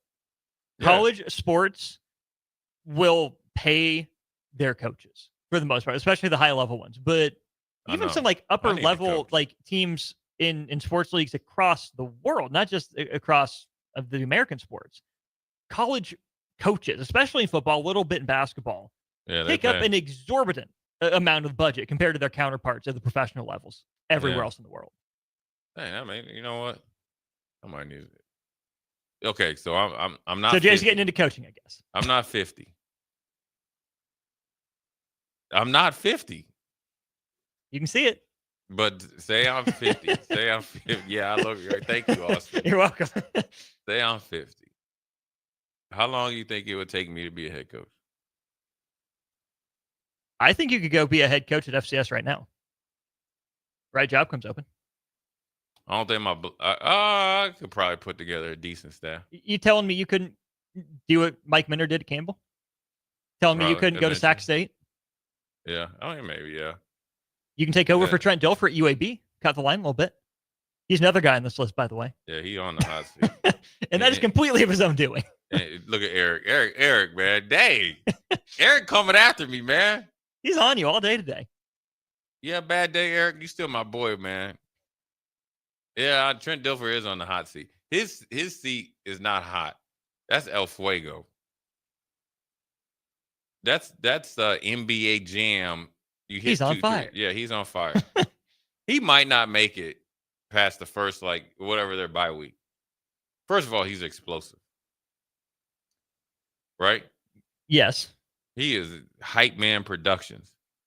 And it's a unique. You got to think UAB was out of football for a while, so it's not an easy job. Okay, their schedule: Alabama State, same day that Nebraska is playing Cincinnati. Then you have Navy, Akron, Tennessee, bye week, Army, Florida Atlantic, Memphis, bye week, UConn, Rice, North Texas, South Florida. That's another 3-9, 4-8. They might be 0-12. I know they're going to win some games. Akron's pretty bad. I know. I'm just joking, but yeah, that's not a 2-10's on the table though. Yeah, legitimately. That's tough, man. Because you know what, he was a good coach at that Elite 11. Yeah, in that Christian Academy, and I think Nashville somewhere. You take that head coaching job, and he came out against the transfer port, people plucking off his play. It's not an easy job at UAB. No. It's not. Eric says, "Sorry, Jay, I haven't had Nick to pick on." I can take it. Nick can't. That's why Nick was gone for a week. Yeah, rested and relaxed.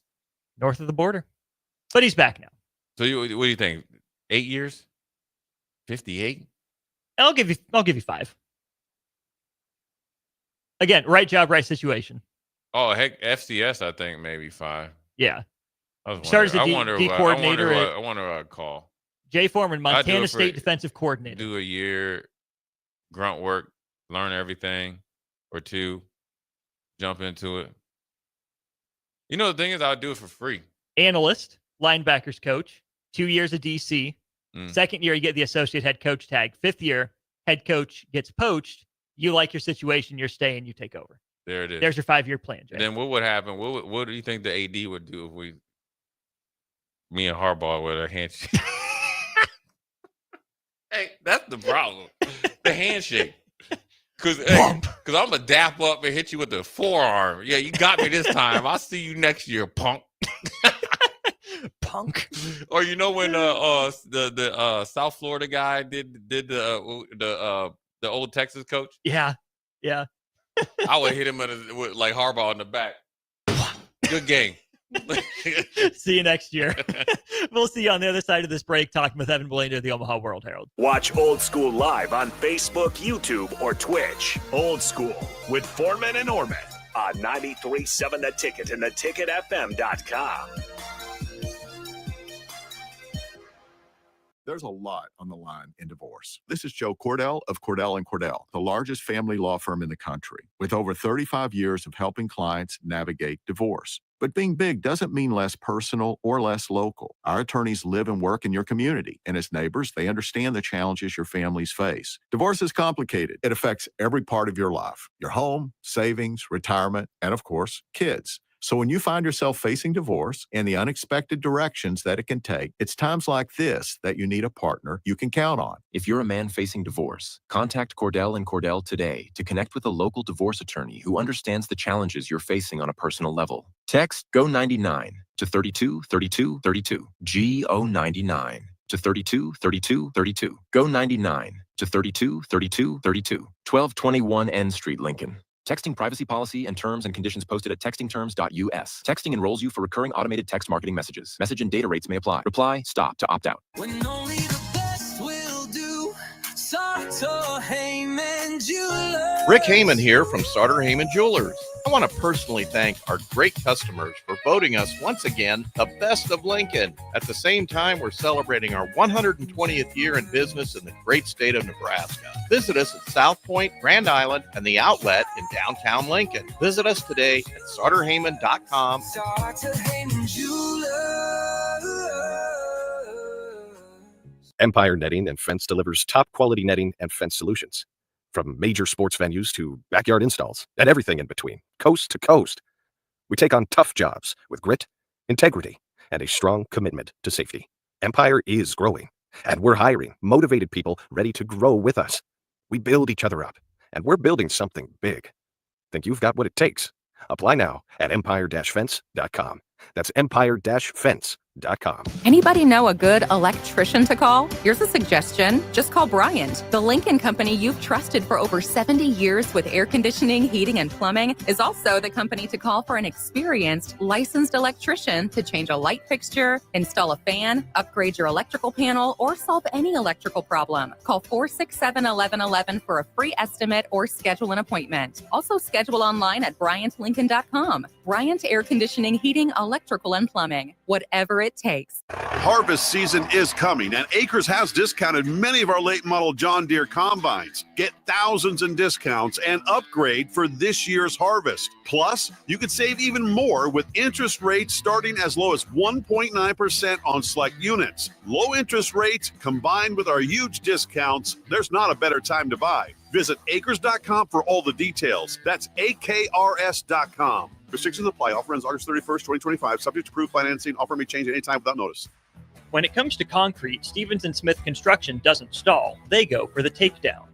As Nebraska's full-service concrete contractor, they stay in bounds, hold inside position, and never forfeit quality.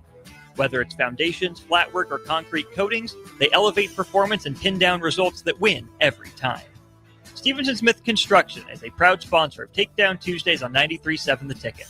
Because when it's time to wrestle with concrete, Stevens & Smith Construction slams expectations. If the power is out, traffic lights might be too. If you come across a dark intersection, treat it like a four-way stop. See more tips at les.com/safety. MMA fighting is back this Saturday with summer season VFL 4 at the Complex. Lincoln's best amateur MMA fighters will display their best performances, with Misael Monarez fighting Colin Fisher for the welterweight title to wrap up the night. Get your tickets at thecomplexlincoln.com, where you can live stream the event as well. Doors will open at 6 p.m. with the first bout at 7 p.m. this Saturday, August 16th, all at the Complex at 1555 Yolanda Avenue. Back to Old School with Foreman and Oerman on 93.7 The Ticket and theticketfm.com.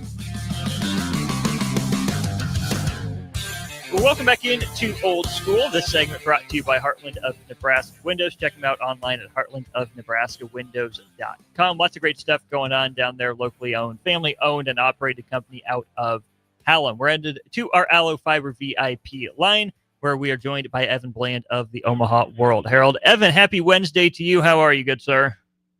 Hey, yeah, happy Wednesday. Doing all right. We're getting closer to football, and school's starting. It's a vibe. A vibe indeed. 2 weeks from tomorrow, Nebraska and Cincinnati will play their football game, opening up the season. A late night kick from Arrowhead Stadium. A couple weeks into fall camp here, Evan. I've got a couple chances to put eyes on the Huskers. We'll start on the defensive side of the ball. A lot of changes there in personnel. What's stood out to you from what you've been able to see at practice from the Nebraska defense so far in fall camp? Well, I tend to go over, I think, with the defensive line when I've had a chance just to see what that group's all about. I mean, their assistant coach, Terry Braden, is engaging and energetic. You can always catch a couple nuggets of wisdom from some of his sessions.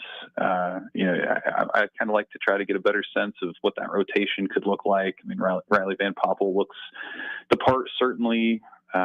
Elijah Judy, you can see some of the gains he's made, and Cam Lenhart and those guys. So I still think that's a fascinating group when you think about all of the positivity and optimism that coaches have used when discussing what they could be this year. So that's an area I like to look at. I do feel like the linebacker core is pretty interesting too. I mean, Marquise Watson-Trent is a missile when he's moving around. Like, you don't want to be hit by that guy. Ditto for Vincent Shavers, who, he spoke to reporters earlier this week, and I thought really looks the part as well.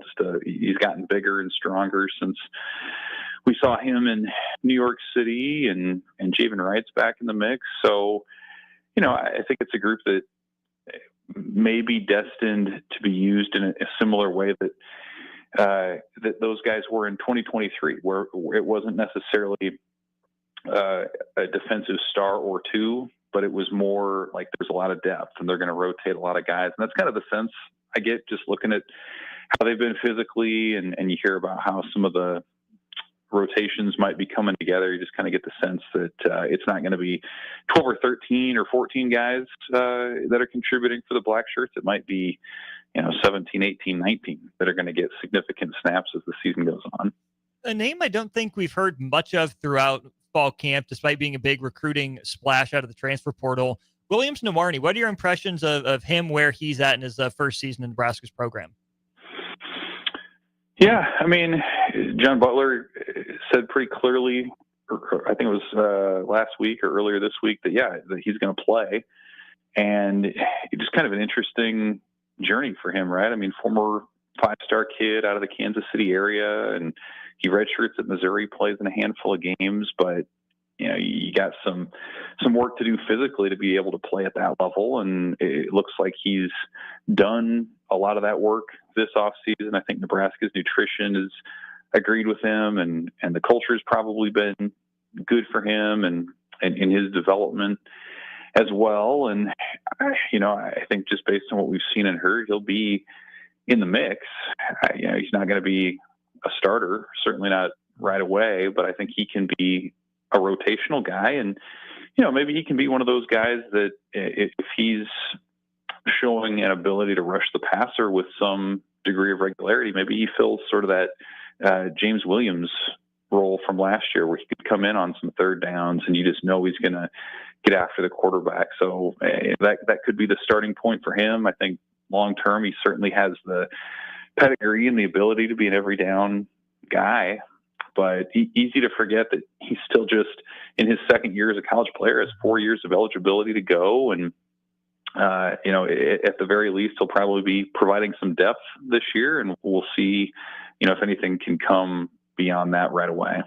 Matt Rule mentioned a couple injuries on the defensive side of the ball. Gage Stanger out for the year, as well as Bly Hill, another injury for the FCS transfer in Bly Hill.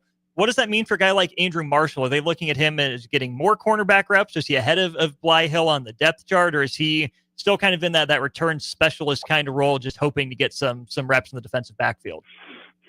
No, I get the sense he's got the inside track to being that other corner opposite Sierra Wright. That's kind of the impression I get. Certainly he'll be involved in some capacity as a returner. I mean, he was dynamic returning punts and kickoffs at Idaho previously.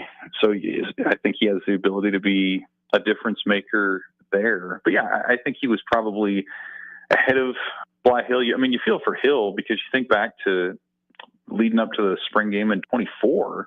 I mean, coaches were talking about him like he had a pretty good chance to be a starter or regular rotational guy on the edge. He had the injury in the spring game, and then just when he's getting back up to speed, he goes down again. So, terrible luck. You kind of hate that for him, but I do think that comes at a position group where there is quite a bit of depth, and you start with Marshall, and you can kind of work your way down to a lot of the younger guys that the team's excited about. I mean, Donovan Jones and Caleb Benning and Amari Sanders, like these are guys that, if that group ahead of them had decided to leave last year, they'd be starters right now. So I do think they have the depth to sustain that particular loss. And then with Stenger, I mean, he was a guy who was going to be a key special teams player, sort of in the Grant Taggy role, maybe from a couple of years ago, local kid who it just means a ton to, and has put in the work, and was going to go down and be ready to make some plays in that phase of the game. So that's one that maybe his loss isn't quite as obvious just in terms of the depth chart, but I know internally they said they felt like that was that was a guy who was ready to break out and be a regular contributor in that phase. So another situation where your depth is tested early and you rely on your development, and somebody else is going to get those opportunities, and Nebraska's going to hope they can make the most of them. Well, we're on special teams, Evan. What do you get the sense is different between Mike Eckler's special teams from Ed Foley's special teams? And we heard from Mike Eckler earlier this week. Kind of your impressions of the special teams unit and Mike Eckler in the early going of fall camp. Yeah, I mean, a ton of energy. We knew about Mike Eckler and from his previous stint at Nebraska, and he was the wedge buster at Kansas State as a player back in the day. Like, he's someone who it overflows with energy and enthusiasm. We saw him in the spring event this year lying down and doing bench presses just sort of on the fly, and he's in his mid 50s. So a guy who just lives and breathes special teams. You hear him talk for 10 or 15 minutes the way that we did this week, and it's just a reminder that he's going to get guys excited for that phase of the game. This is not something that you kind of have to do on the side while you're working to be a starter on offense or defense. Like, there's an understanding that this phase can make a difference in the game, and it can make a difference potentially in your NFL career if you have an ability to play in that phase and to do that job well. And it's going to be really fascinating to see what his impact is this year. I thought he set it up really well in his press conference when he said, when you look up at the end of the year, like, the body of work is going to be pretty good. And so it's not necessarily something that you can break down on a game-to-game basis and say it was good, it was bad, it was whatever. But I think that he has such a belief in his system, and it's worked everywhere he's been, including at Tennessee against SEC competition. And that confidence is pretty apparent right now. So, as everyone knows, I mean, special teams have been a sore for Nebraska for a long time. They've cost them games. They haven't helped them win a lot of games. And if that can start to flip this year, then certainly Eckler is going to be worth everything it took to bring him in, because all these margins are so thin now in the Big Ten. It feels like an NFL Sunday every week, where it comes down to a final drive or a final field goal kick or a few yards here or there. That can make a big difference and swing a couple games. So we'll see if that can pay off, but you certainly get the sense that the culture and the belief is in place for it to make a difference. We're talking with Evan Bland of the Omaha World Herald here on our Aloe Fiber VIP line. Speaking just before Mike Eckler was Matt Rule's maybe most trusted guy on the staff in Phil Snow. What did you hear from Phil Snow? What do you think his impact has been so far at Nebraska? I mean, he's part of the brain trust for sure. It's Matt Rule, the CEO and coach, and then it's Phil Snow, his former defensive coordinator at multiple stops as a head coach, a guy that he's worked with for a long time. You hear him talk, and it's really impressive. I mean, he clearly is a lifelong coach, someone who's still learning, someone who's still applying lessons that he learned 30 years ago to what he's doing now. He clearly wants to be a mentor to some of the younger coaches on the staff, in addition to his work with the players. And it was just a reminder too, I think, of how smart of a hire it was by Matt Rule to bring in a guy like that in a time when the head coach has to delegate more than ever. There's so many more off the field things that a head coach has to do. And so who better to bring in to help oversee some of the actual football stuff than somebody that you trust implicitly and have for a long time in Snow. And so I think when you talk about Nebraska's defense this year and what it can be, it's going to be about John Butler, who's the defensive coordinator. It's going to be about Matt Rule, but it's also going to be about Snow. I mean, make no mistake, he has a role in game planning and philosophy, and he's going to have input, I think, on how some of the schemes set up.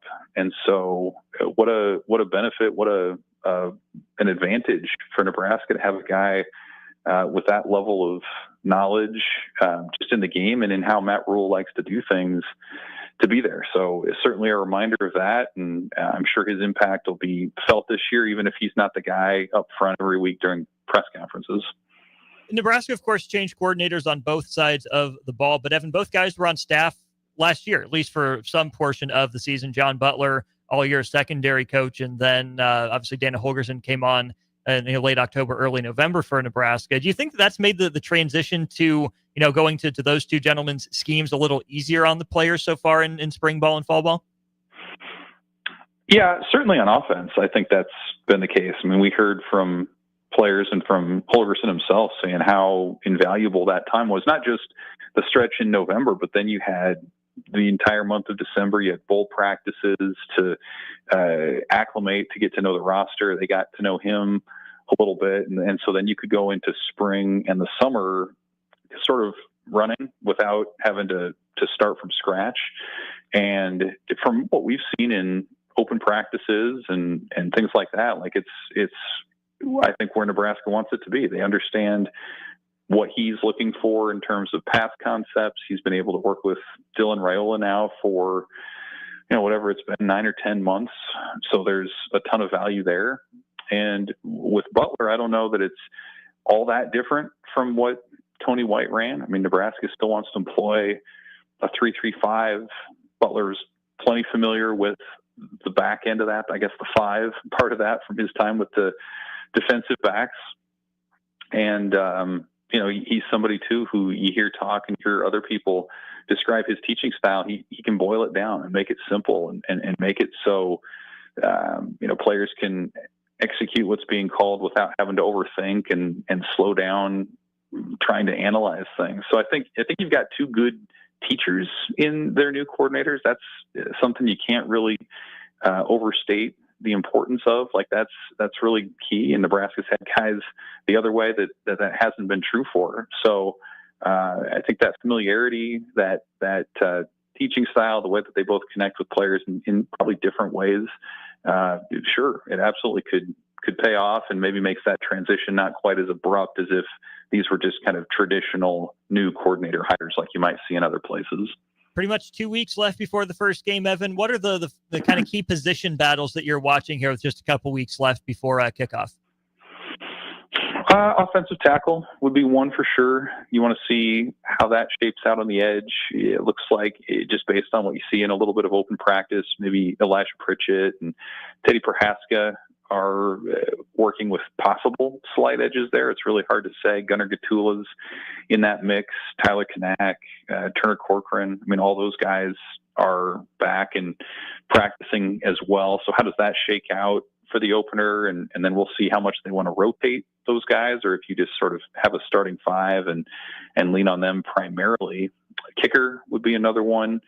Mike Eckler spoke to that this week. They'll probably announce a guy at the end of next week. And so do you go John Hull or Kyle Cunanan, maybe Tristan Alvano? From what we've seen from those guys, there just really haven't been a lot of misses anywhere.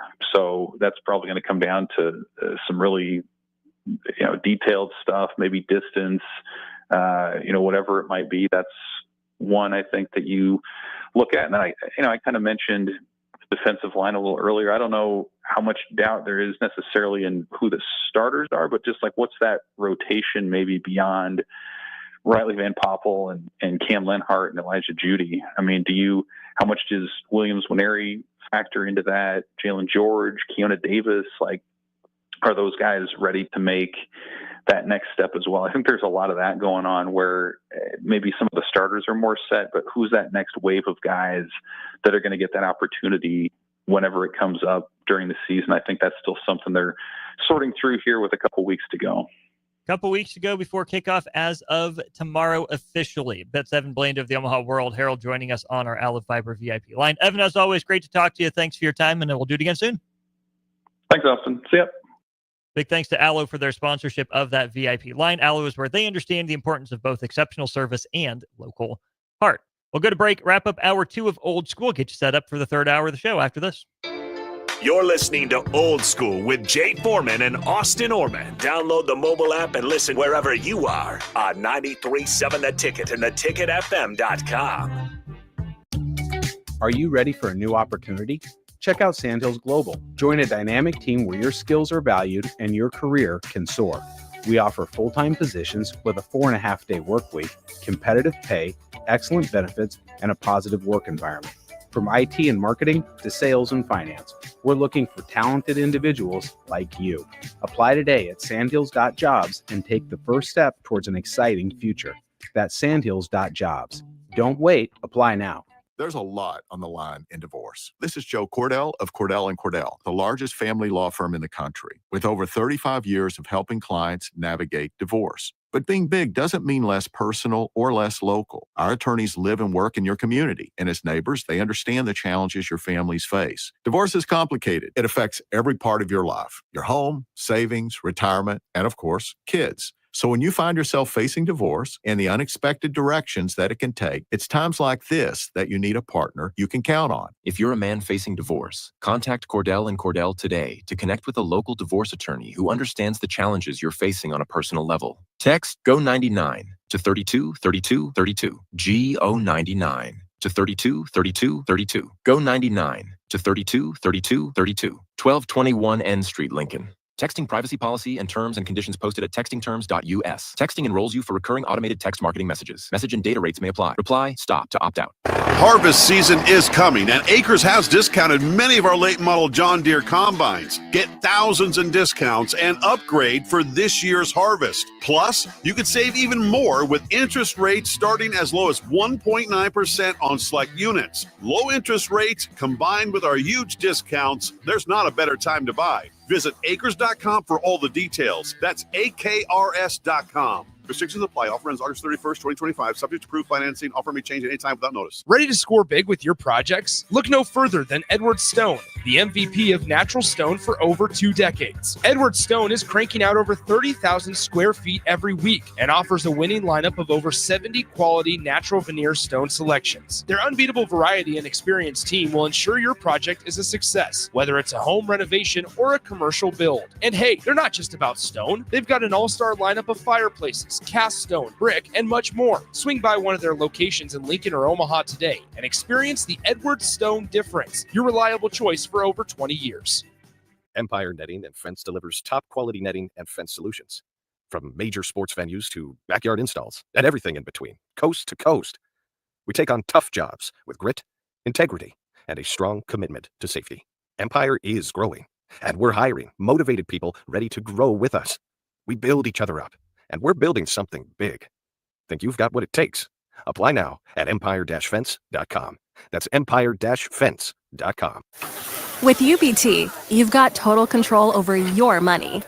Like Doug, who runs his game day tailgate like a well-oiled machine. I got burgers, brats, chicken, dogs, plus all the fixins. And with the UBT Go app, I can track my food spending from anywhere. Pro move. They don't call me Grill Sergeant for nothing. No matter your goals, UBT helps you feel good about reaching them. Union Bank and Trust. Member FDIC. Nutrition Authority invites you to check out the all-new Epic Effects. Epic Effects is designed to blast body fat, curb cravings, and provide the smooth energy to get you through the day. Home of free samples and better than internet pricing, Epic Effects can only be found at Nutrition Authority. For store info, visit mynutritionauthority.com. Big news, Nebraska. Love Omaha is now Love Nebraska. This is more than just a new name. It's a tribute to what Nebraska represents in the world of volleyball. It's still the same team with the same mission, led by players you know and love. Now backed by a new ownership group led by Jordan Larson. As Love Nebraska, they're entering an exciting new chapter, pushing for a championship title in 2026 and building new opportunities for the next generation of players across the state. They want you with them. Let's show the world how Nebraska plays volleyball. Join the movement at lovneb.com and sign up to become a Love Nebraska Insider today. MMA fighting is back this Saturday with summer season VFL 4 at the Complex. Lincoln's best amateur MMA fighters will display their best performances, with Misael Monarez fighting Colin Fisher for the welterweight title to wrap up the night. Get your tickets at thecomplexlincoln.com, where you can live stream the event as well. Doors will open at 6 p.m. with the first bout at 7 p.m. this Saturday, August 16th, all at the Complex at 1555 Yolanda Avenue. What's better than supporting your favorite radio station and eating delicious Nebraska-made products? Smoking Gun Jerky of Nebraska wants to highlight you, the listener, on the 93.7 The Ticket Wall of Fame at the store. Stop by the store at 48th and R in Lincoln and see their huge variety of small batch gourmet jerky. Or if you're not in the area and want to try some, go to smokinggunjerky.com and enter code EARLY for 10% off your purchase. It's the ultimate low-calorie, high-protein snack at Smoking Gun Jerky of Nebraska. Back to old school with Foreman and Oerman on 93.7 The Ticket and theticketfm.com. We're back, wrapping up hour 2 of Old School. This segment brought to you by Love Volleyball Nebraska, not Love Volleyball Omaha. Of course, they rebranded. You can still go get or renew your season tickets today, lovb.com. Follow the portal till you get to Love Nebraska. Plenty of former Huskers on the team and in the league, former Olympians, Olympic champions, national champs, national team players, all those great accomplishments taking the court for your Love Volleyball Nebraska team. Jay, a couple things to react to there, I think, from our conversation with Evan Bland. First of all, defensive line rotation. Sounds like the first group has been Cam Lenhart, Elijah Judy, and then Evan was saying Riley Van Poppel. He of the single digit number 5. Congratulations to that young man on that. Then you do have some talent behind that, right? Keona Davis is a name that got a lot of buzz during the spring, with Nebraska being able to, of course, pull him back out of the transfer portal. Going to be really interesting to see how that shakes out, where they view Keona Davis playing along that defensive line, because I do think obviously that's a position that we've seen time and time again. You got to have some depth, but we also saw from the last couple of years, depth is one thing, but being able to have a true difference maker or two along that line, that goes almost just as far. You definitely got to be consistent there. And you got to have a guy that, that's, when you go into the game, that's the guy they highlight, and so, yeah, it's interesting that, they kind of know, Evan's saying that, they kind of know who the guys are, and you kind of expected those, right? Because you got to think Cam Lenhart's played, he pretty much was a, very high rotational player, had a really good, freshman year, a little bit of, rocky second year, but everything you heard coming out of the spring, he's really turned the corner, right? Probably in the best shape that he's been in, gotten better. He's dealt with success. He's dealt with a little adversity. Now he's ready to kind of, reach his full potential. And then Judy played a lot last year, or, played almost every, he played in every game. I think he made a huge play against Rutgers. I think, on a third or fourth down. And then Van Poppel is like the interesting one, where he played his freshman year. He didn't look out of place. And then they got his 4 games. He got his 4 games last year, and that was planned. And so you kind of expected those guys to be at the forefront. And then Keona Davis came on, I think, last year. And then obviously the portal is the portal. That's a business decision. And so you got him, and then you went to hit the portal. So it'll be interesting to see what guys continue to hopefully separate themselves from the pack, both in, obviously establish themselves as, trustworthy starters, consistent guys day in and day out, and then more importantly on Saturdays or whenever they play. But then also just as important are the guys that's going to rotate in the game, because you're not going to be able to just play 3 guys all year long, 60, 70, 80 snaps. You got to have guys that are going to go in there and not only relieve the starters, but then also play well enough that there's no drop off. And then sometimes some of the guys, might come off and might be like your pass rush specialist. So Noarney, like you said. Yeah, Noarney, where, everything you hear from him, he's in, better shape, and he's starting to kind of come around to show, why he was one of the top picks. And real quick, before we went, go to break, is like, I think in 97, we had a guy like Matt Saltzman. He was tiny. Number 74, but he was really good on third down. So he'd come in and play, Olgar would go out, who was huge. Big dude, yeah. Yeah, and then you bring him in, and him and Jason, they could really, really attack teams as far as like running games and stuff like that. The other piece to get to, I think, on the defensive line is Gabe Moore, the Mississippi State transfer. Haven't heard his name a lot, working back from an injury, I think it was last year. Does he factor in? But Van Poppel's a young guy with a single digit. I mean, sophomore standing, but still underclassman. And Vincent Shavers still rocking number 1. Jay, those are 2 young dudes that their teammates said, yeah, they're going about their business the right way, and they're making plays. We'll follow those dudes. That's pretty cool. Yeah, that's the most important. I mean, obviously, you want the coaches, see and know, but I think, the players know who the guys that have put in the work. And so, we never really knew about that. I never knew about the single digit thing. I think that's a newer type of thing, because we couldn't wear those. So, right. It's a traditional thing, or what people really pay a lot of attention to. So you got to make sure not only are you handling your business as potentially a black shirt, but more importantly, single digit. Remains to be seen. We'll go to break. Hour 3 of Old School comes your way in just a sec. Plenty more football conversations and more on the way. Watch Old School live on Facebook, YouTube, or Twitch. Old School with Foreman and Oerman on 93.7 The Ticket and theticketfm.com.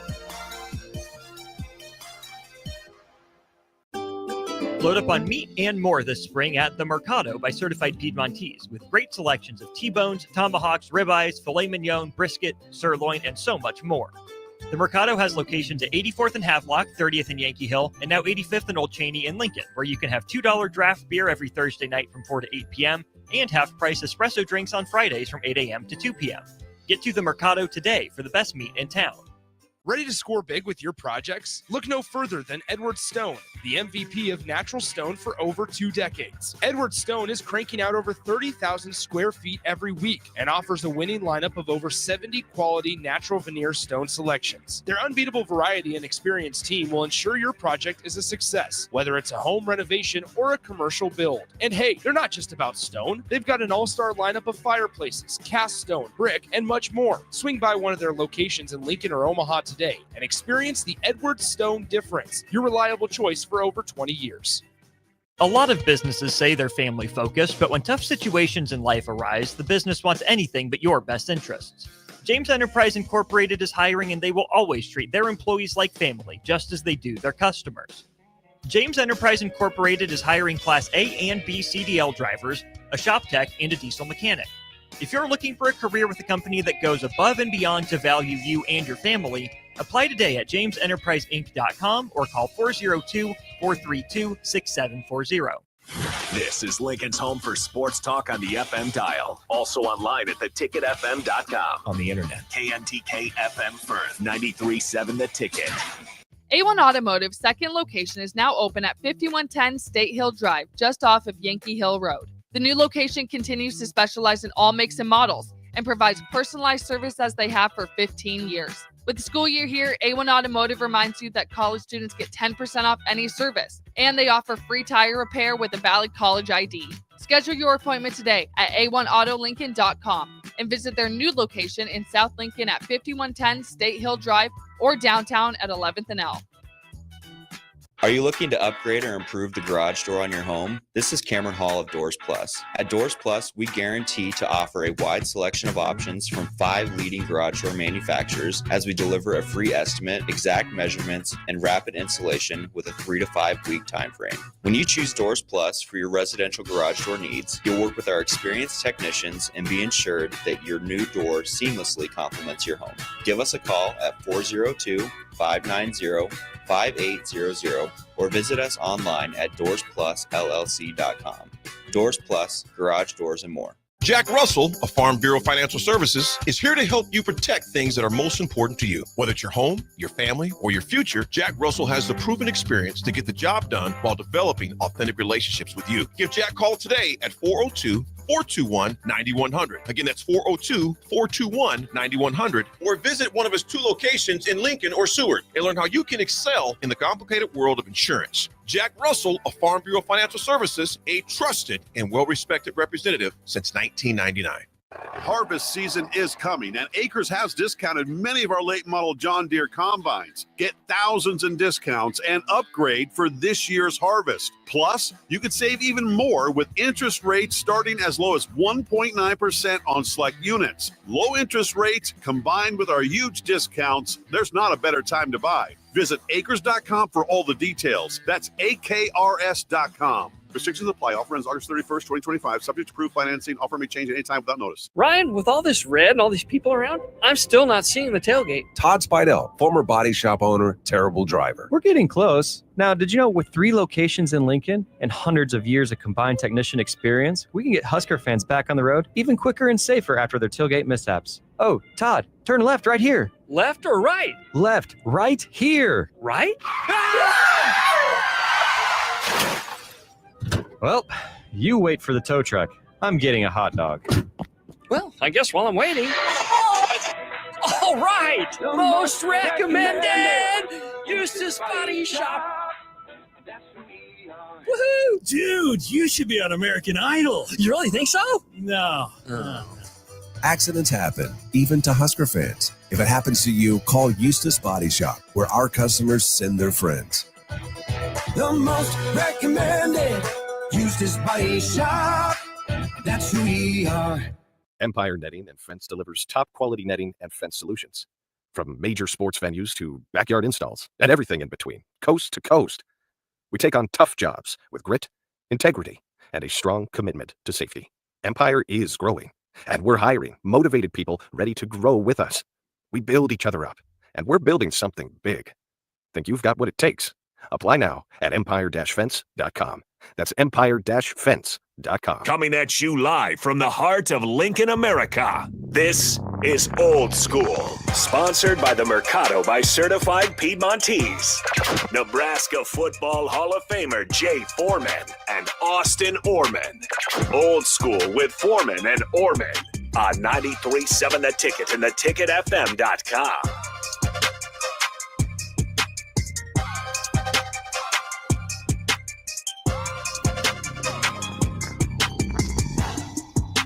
What up, Hour 3? Jay Foreman, Austin Oerman, DP's handling his business. We're Old School, live from 1040 O Street. We were brought to you by the Mercado Certified Piedmontese Special Ingredients Butcher Shop, 84th and Havelock, 30th Yankee Hill, 85th and Andremat / Old Cheney, 168th and Maple up there in the O, or Omaha, or the Metro, whatever you like to call it. Cover some Nebraska stuff. Obviously had Evan Bland with the recruiting, and then training camp battles at Nebraska, and every team in the nation is right in the thick of things. And, we're 14 days away from Nebraska's game, and then 16 days away from full slate of college football. And then obviously mix in some NFL and some, obviously, the NFL comings and goings. And, with the Chiefs are in the mix there. Let's look at some of the NFL stuff, Austin, because I think it's really interesting. First, we'll talk. We have a lot of Chiefs fans, right? I'm reading here where Travis Kelce essentially said he spread himself too thin the last two off seasons, and it affected his play. But I think you're going to get a motivated Travis Kelce this year, because I truly think that it's either going to be two ways. It's going to be like Cam Hayward.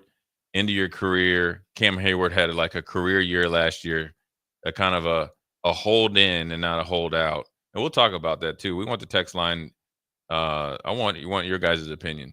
Do you look down upon guys that hold out, or do you give them more credit for holding in? Essentially, you're pretty much off at like camp, Right. but you're not participating. But what do you think about Travis Kelce admitting that? Obviously, I think he's going to be a first ballot Hall of Famer, or he should be. But, last 2 years, last year was a little bit of a down year, because then the year before started out a little slow, but he turned it on. But he admitted the last two off seasons prior that he spread himself too thin. But that's as he started. You got to take advantage of it. But what are your thoughts on that? It's really interesting to hear him admit that. We all kind of saw it from the outside. So stuff like that, it just doesn't always feel good to say, oh, yeah, it doesn't seem like he's taking it as seriously, especially for me having not gone through the grind of an NFL offseason or, dated Taylor Swift or anything like that. Like, Yeah. I don't want to speak on his life, what he's doing or not doing when I don't factually know. But I do think it was an admission from Travis Kelce to some degree that, hey, I can't just get by with being better physically than everyone else anymore. Maybe I could for a while, but I think it's also a readmission to himself that, hey, I got to double down. I got to rededicate myself. That's what I need to be successful to the level that I want to be successful at. I think that, like you said, it's only human, right? As his fame grew, his popularity grew, it makes sense that there would be more off the field opportunities for him. Good on him for taking advantage of them. We talk about 15 minutes of fame all the time. Capitalize if that's what you want to do, right? Football's a lot. Football's supposed to mean a lot to him, but it's also not going to be his whole life forever. Not going to be an NFL football player forever. He has other opportunities. Go take them. If I were a Chiefs fan, maybe Mahomes, I don't know their relationship, but if I'm Matt Nagy or the Chiefs wide receivers coach, it's, dude, we needed you. Yeah. Our receiver core wasn't the same as it was. With Tyreek gone, we haven't found a great replacement for him. Rice in and out, Worthy in and out. Valdez-Scantling, Juju Smith-Schuster, not exactly moving the needle. Life came at Travis Kelce pretty fast, it seems like. And for the most part, he handled it well. Like, a down year for him is still a pretty incredible year for, 95% of NFL tight ends. But the Chiefs didn't need 95% of NFL tight ends. They needed Travis Kelce to be Travis Kelce and not just meet the level that he'd been at, but even if the numbers just got to that level, he needed to exceed the work. For a team that had fewer weapons, I think, on offense, and especially with the offensive line, where what's the easiest way? Be that safety valve. Use that connection you have with Mahomes to get open early, save him some hits, save your offensive line. So I don't think there's anything, wrong about what Travis Kelce did. More power on, to him for taking advantage of the off-field opportunities and whatnot. But I guess if I'm a Chiefs fan hearing that, I'm excited that Travis Kelce is maybe a little bit more rededicated. He understands the gravity of the situation and that he wants to prove, a hungry Travis Kelce is still in there and that there is another level that he thinks he can reach again. Yeah, I think mainly because when you look at it from 2023 to 2024, I think 2023 he was fine. I mean, he had, essentially 1,000 yards, and he turned it on, him and Mahomes, and he played one last game. He only played 16 games. And so now that was the emergence of Rice, and that's actually the year they won a Super Bowl. And it was led by essentially Travis Kelce, where he was essentially unstoppable. You got to remember he went 11-11 against the Baltimore Ravens on the road. Yeah. They kind of got into it with the kicker before. So I think you get a pass on that one, right? But I think what people don't understand is about when you aren't disciplined, it catches up to you not at the time, it catches up to you at a later date. But just because you get a pass doesn't mean you need to use the pass. No, but but what I'm saying is it didn't. So let's just say the off season before 2023, when he started to spread us so thin, he had already put the work in 2 or 3 years before 2020. So you're right. So he already was like locked and loaded, right? So he played 2023, probably got spread even more thin. I call it you backdoored your way into a Super Bowl. Oh, gee, thanks. You guys don't want to compete? Guess we'll take it. Yeah, we'll take it. Thank you. Another long season, right? A longer season, shorter off season, cramming in more. And I don't know, him and Taylor Swift been together for a while, so then that changes things, right? You remember during a bye week he was down at a Rangers game or something? Yeah. Yeah, I mean he was digging it, right? Yeah. And then his brother retired, and then you start the podcast with him, which is awesome. And then they just re-upped their big deal. And then you have last year, and he had 984 yards in 2023, 840 last year. Both years led the Chiefs in receptions, but he had 984 yards in one last game in 2023. Here's the big difference: in the regular season, he had 5 touchdowns. Last year, he only had, or 2023. He had 5 touchdowns, right? And that was, again, with the emergence of Rice. So that's, you'll take that. But in 2024, he had 3 touchdowns. Here's the bigger part of it. Yards after catch in 2023 was 469 yards. That's the same Travis Kelce that is the dude. That you're used to. Last year was 340. And he had one more game. That's where you didn't see the second half is, his legs looked a little bit tired, but that was just mainly because he wasn't able to catch his second win. And then, so that's where, when you have to have some realization, all right, I needed to really step it up. And you got to think for him, Travis Kelce in the postseason in 2023, going back, he he had 3 touchdowns in the one post in 4 games in the postseason. Yeah. 355 yards. 90 yards a game as a tight end in the postseason. Yeah. That's huge. So you add those 2 yards. I mean, that's the dude right there. And again, that's with Rice doing his thing, and then obviously some other guys. And so, as a teammate, Travis Kelce is a guy that you earn. You trust him.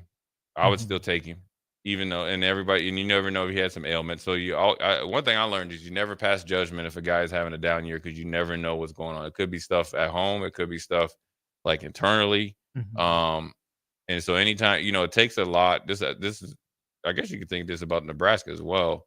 Now, obviously, their distractions different. It could be schoolwork.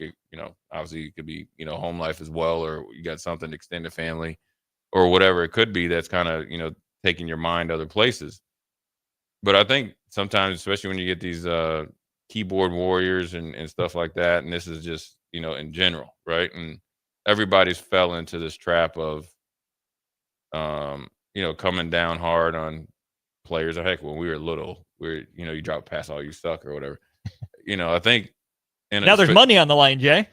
In the NFL, especially, yeah, they do it a lot now with the betting. In the NFL, especially, with so much going on in a very small roster, it takes a lot of courage to put that uniform on, to answer the bell.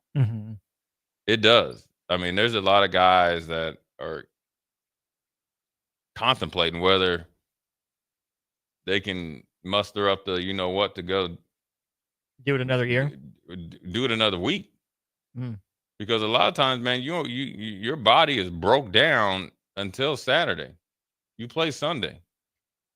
It's mental just to get warfare, broke down again. just to play. You're in bad shape, man. Majority of the time, and so it wears you out mentally. So I think with Travis Kelce went in the locker room, that's why I was like, all right, guys, look, you're dating an iconic superstar, worldwide superstar.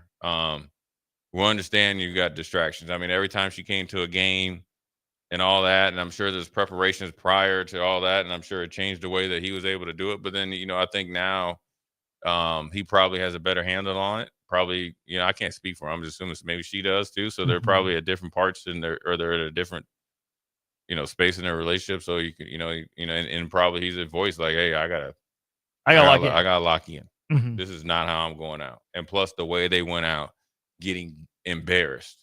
They physically got embarrassed. And remember when I told you, I said, listen, when Mahomes tried to wear the green suit and Kelce had his thing, that was desperation. You never saw the mind games.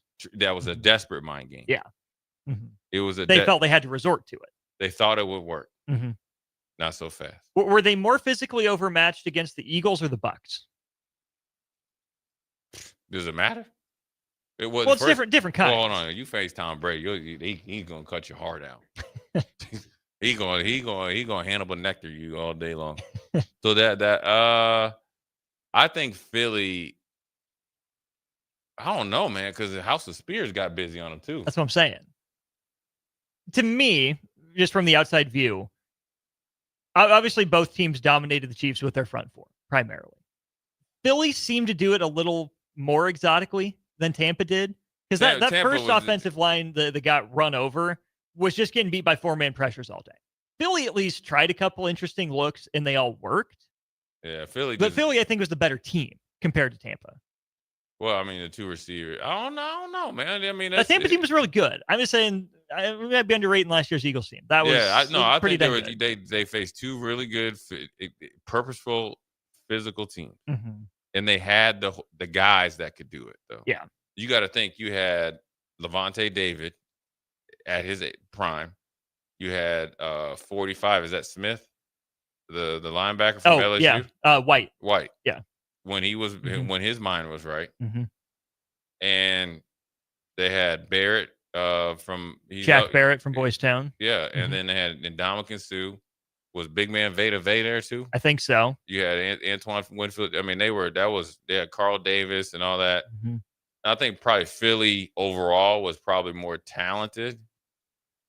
A little younger as well. Yeah, I mean, you got Lane Johnson. I mean, it's but they faced the buzzsaw last time they played. That might, I don't know. Hey, but Philly's defensive line, boy, they played again. Because you can't say anything.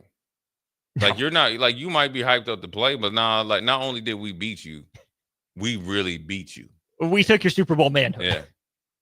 But Kansas City they got my homies. They do. Yeah. So it's interesting, man. I think this is a really interesting part of college football training camps, NFL training camps. Obviously, the Austin on another subject, the talk of the weekend, or the talk of the league right now is Shedeur Sanders, and really the Cleveland. Well, there's the two of the worst teams in the league. It's the Cowboys and the Browns. The Cowboys are doing it because they like the attention. Mm-hmm. Jerry Jones does. Now Cleveland is different. The spotlight is on Cleveland like never before. And here's what people don't understand about this situation is the spotlight is on Cleveland, and you're starting to see chinks in the armor from the owner, GM, head coach, coordinators, and the team. Because the team is looking. When the owner comes out and the GM comes out, you're looking at him sideways. Because Kenny Pickett, he's probably got to go to IR. I would assume so. Right. He's got a really bad, he must be really hurt. And by this time, he hadn't practiced since like June minicamp. Like right. You're way out of like game shape, right? And then you got to think Dylan Gabriel as well. And then Shedeur Sanders, essentially the deck stack. I mean, I don't understand why you would draft a guy and say, I'd want you to probably do well. Because if I don't want you here, I'm going to try to trade you. But Cleveland does everything backwards. Well, now he performs well, and now you have this would be interesting to see what comes out of Cleveland. Is now or Shedeur Sanders got hurt, and they already announced quickly it's an oblique injury that he's not going to play against Philly, right? So now they cut the faucet off. Now they're trying to make it so you can't ask about it. But now the spotlight is really on Andrew Berry, and is there friction between Stefanski? And we've seen this in the NFL. One guy stays, right? And one guy can go. Most likely it's the GM, head coach goes if things don't work out right. But now it's like, okay, well, how long has this rift been going on? Is this a Booth and Malone thing as far as the Denver Nuggets, or is this was it Ryan Boyles and Eberflus in Chicago, and then he hires Johnson as a head coach? Because the way Cleveland went about it, and the way Haslam has talked about it, and the way Stefanski returned a text to I think Sal Palantonio, who was like, "Oh yeah, he did a really good job of taking what the defense gave him and keeping the team on." It wasn't a glowing report from the head coach. It was not. When doesn't matter who he was playing against, those throws that he made, those were big boy throws. And so they're either you need to either try to trade Dylan Gabriel, so you need to highlight him now, or you try to trade Shedeur Sanders, or you keep 4 quarterbacks or 3 quarterbacks and just wait to Joe Flacco. But then you're in more trouble, because at that point in time, if Joe Flacco gets hurt, your season's probably over. Now you have veterans knowing that you're cashing it in. So then guys are more apt to go on into reserve, because now you have 2 rookie quarterbacks that hadn't played all year. Yeah. So now we're back to square one. So are you saying the Browns should roll with the rookie and have Joe Flacco just on retainer in case? No, start Joe Flacco, but you're going to have to decide between Dylan Gabriel and Shedeur Sanders. And you got to do it now. And that's an almost unprecedented move from the Browns to take 2 quarterbacks in the same draft that late. It's one thing if you take your first round guy if you're picking in the top 10, and then you take a 6th round throw-in practice squad guy, but a 3rd rounder and a 5th rounder? Really? You put yourself in that position? Was that an ownership thing? A GM thing? Was that a Stefanski thing? I like Kevin Stefanski. I do too. I maybe he's Chip Kelly, where he's going to be best as a coordinator, but I think he's a fine, solid head coach. I do. Maybe I'm overrating him. Maybe he's not getting the support from the front office, because I also think Andrew Berry's a pretty good general manager. Cleveland's just Clevelanding. I don't have a great explanation for it. What would you do? Dylan Gabriel look like he should be in 8th grade. He does, and he doesn't want to play in the cold. So I'll take a 4th for him. Not gonna get a 4th for him, but I would ask for a 4th for my 3rd, essentially. Haven't really installed that much for a rookie, I wouldn't think. But if you're Shedeur Sanders, generally, because he hasn't done anything wrong as a teammate, right? So hopefully they think he's more humble now. I'm assuming that's the reason why you didn't know. It was a league-wide memo not to draft him. So now, do you think you have a better chance if Cleveland cuts you to go somewhere else? Because the problem is, I think both, right? You have a better chance to go somewhere if Cleveland cuts you, but I think you also have a better chance to play in Cleveland. 1 year. Because if they don't want you now, they definitely aren't going to want you if there's a quarterback that you can possibly tank for. More importantly, let's just say you play good for 2 years, okay? Or 3. And then here comes that option year. Here comes the option year, and since he was a 5th-round draft choice, you can sign him to a long-term contract at any point. You got to think the same guys that didn't want you there in the first place, even though they draft you, are not going to pay you. So now you're older in the league. Now, if you're playing good, it's fine. But now you rolled the dice with them. If I'm Shedeur, I don't necessarily want to stick it out in Cleveland. You have no choice. But you have no choice, right? It's probably what's going to end up being best for you. It's where you're probably going to get the most reps, because, like it or not, they are the team that drafted you. No matter how begrudging it was, they saw enough in you to take you. I still think Shedeur can see the field quicker in Cleveland than pretty much anywhere besides maybe New Orleans. Yeah, and he knows he knows the Cleveland playbook. Everybody around. Cleveland's the best place to go and play But say he plays well, and even if he doesn't play until after like week 8 or the last 4 games of the season, like you have to. Now here's where he kind of really hurt himself. I guess whatever reason, perception or reality or whatever it was probably unfair. Obviously, the reality is he's better than a 5th round draft choice. Whoever tries to get on there, and I know they're probably,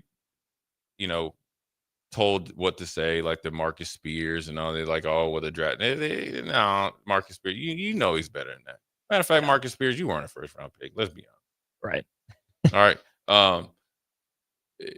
Whatever it was, right? He turned some people off or whatever. They have personal stuff that's been festering for Dion, and maybe Dion said something about them or the organizations for quite some time. Would Dion say something like that? No way. Well, when he was with NFL Network, I'm sure he was clowning people. Probably. I'm sure, right? And okay, then you know what? This the boomerang come around, come around. What goes around comes around. Here's where it really, where I guess where he hurt, it could hurt himself is that now, he could really say, you know what? I know Cleveland doesn't want me. I actually played pretty decent. I think I can go to the Raiders now. I can go to New Orleans, or I'd rather have a new start there. Now his agent can't even go there because guess what Cleveland's going to say? Oh, he's had some success. We want him now. He doesn't want to be here. Then you just start it all over again. I'm getting Baker Mayfield over Towns. Oh, he's going to go somewhere and play decent. I mean, listen, when you think about it, if Sam Darnold and Andy Dalton can get 2nd, 3rd, and 4th contracts. Mostly Sam Darnold. Andy Dalton was solid, pretty darn good in Cincinnati. Players. Yeah. So Sam Darnold was seeing ghosts. Yeah. And admitted as much. Yeah. So if Sam Darnold can get $58 million. Shedeur Sanders can get $58 million. As long as you just keep your head on straight and be a good teammate, you'll be just fine. But man, that's he's stuck, man, in the sense of he can't even really advocate for himself. You can't. All you have to do is just say the right things. Because otherwise it's going to be taken. It's going to take in that way. Mm-hmm. And then when just say say Joe Flacco gets hurt or dinged up or knocked out or pulled and he plays and they keep putting Joe Flacco in there.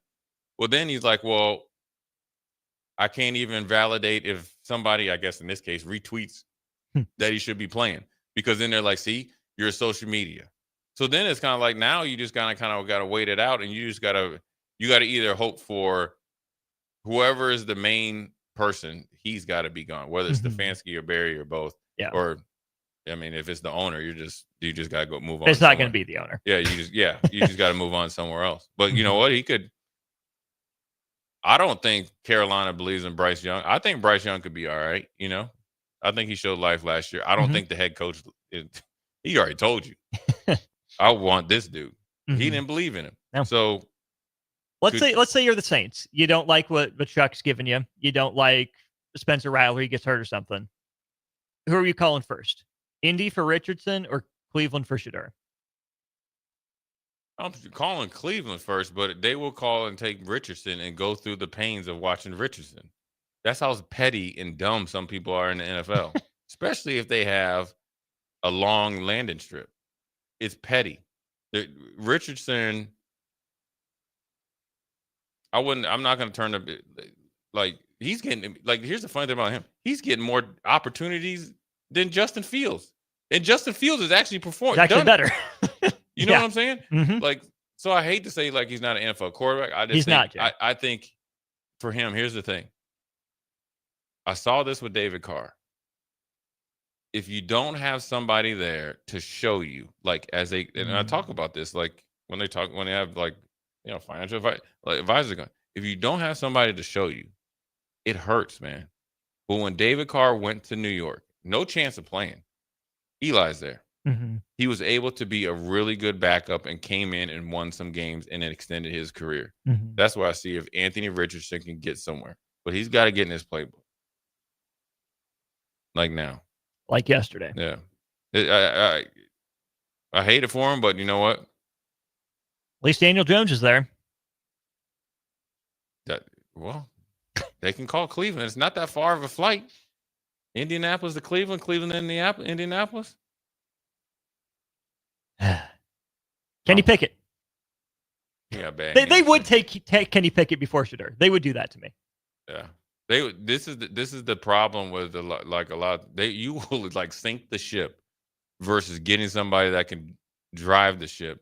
For the simple fact, are you mad at his dad from like 20, 30 years ago? Or you don't want to admit you're wrong? That's probably the bigger part. You know who that reminds me of? Not gonna say it. We're going to break. You're listening to Old School with Jay Foreman and Austin Oerman. Download the mobile app and listen wherever you are on 93.7 The Ticket and theticketfm.com. Saturday. Eagle Raceway is open for a full season of dirt track racing action every Saturday night. Don't miss the epic battles on the high banks of Eagle Raceway each Saturday between the Nebraska Septic Sprint Cars, Nebraska Lottery Modifieds, Avid Realty Sport Mods, Valentino's Hobby Stocks, and A1 Iron Stock Cars. Let's go racing. Eagle Raceway, just 10 miles east of Lincoln on O Street. Check out the full schedule at eagleraceway.com. If the power is out, traffic lights might be too.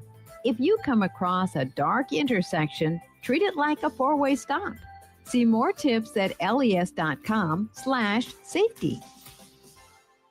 Keep 'em Home would like to remind all of our listeners that are between 35 and 55 that breast cancer is a serious issue. 1 out of 8 fall victim to the silent predator, but if detected early, steps can be taken towards the treatment and prevention.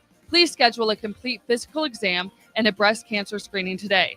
Do it for yourself and your family. This reminder is courtesy of Keep 'em Home, serving our area with pride and integrity, providing in-home care for seniors and disabled individuals who are confined to their homes or need additional aid to complete their daily activities. For more info, Keep 'em Home, on the air because they care.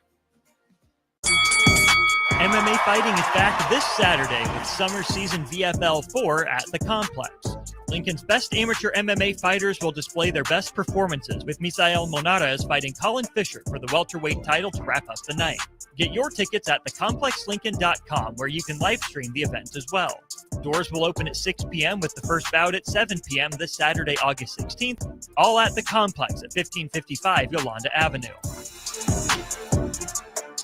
Ryan, with all this red and all these people around, I'm still not seeing the tailgate. Todd Spidell, former body shop owner, terrible driver. We're getting close. Now, did you know with 3 locations in Lincoln and hundreds of years of combined technician experience, we can get Husker fans back on the road even quicker and safer after their tailgate mishaps? Oh, Todd, turn left right here. Left or right? Left, right here. Right?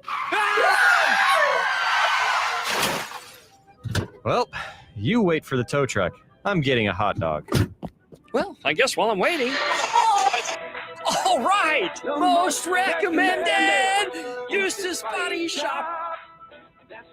Woohoo! Dude, you should be on American Idol. You really think so? No. Accidents happen, even to Husker fans. If it happens to you, call Eustace Body Shop, where our customers send their friends. The most recommended Eustace Body Shop. That's who we are. Nutrition Authority invites you to check out the all-new Epic Effects. Epic Effects is designed to blast body fat, curb cravings, and provide the smooth energy to get you through the day. Home of free samples and better than internet pricing, Epic Effects can only be found at Nutrition Authority. For store info, visit mynutritionauthority.com. Are you looking for an exciting new way to put your skills to work?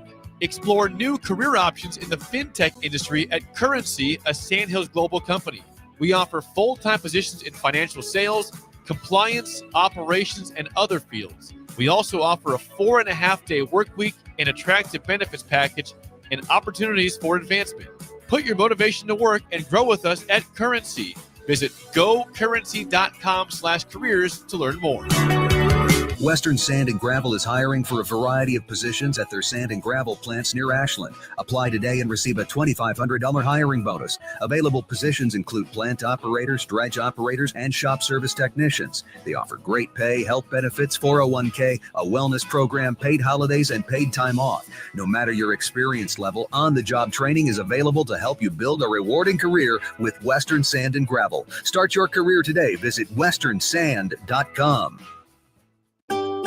Load up on meat and more this spring at the Mercado by Certified Piedmontese, with great selections of T-bones, tomahawks, ribeyes, filet mignon, brisket, sirloin, and so much more. The Mercado has locations at 84th and Havelock, 30th and Yankee Hill, and now 85th and Old Cheney in Lincoln, where you can have $2 draft beer every Thursday night from 4 to 8 p.m. and half-price espresso drinks on Fridays from 8 a.m. to 2 p.m. Get to the Mercado today for the best meat in town. Back to Old School with Foreman and Oerman on 93.7 The Ticket and theticketfm.com.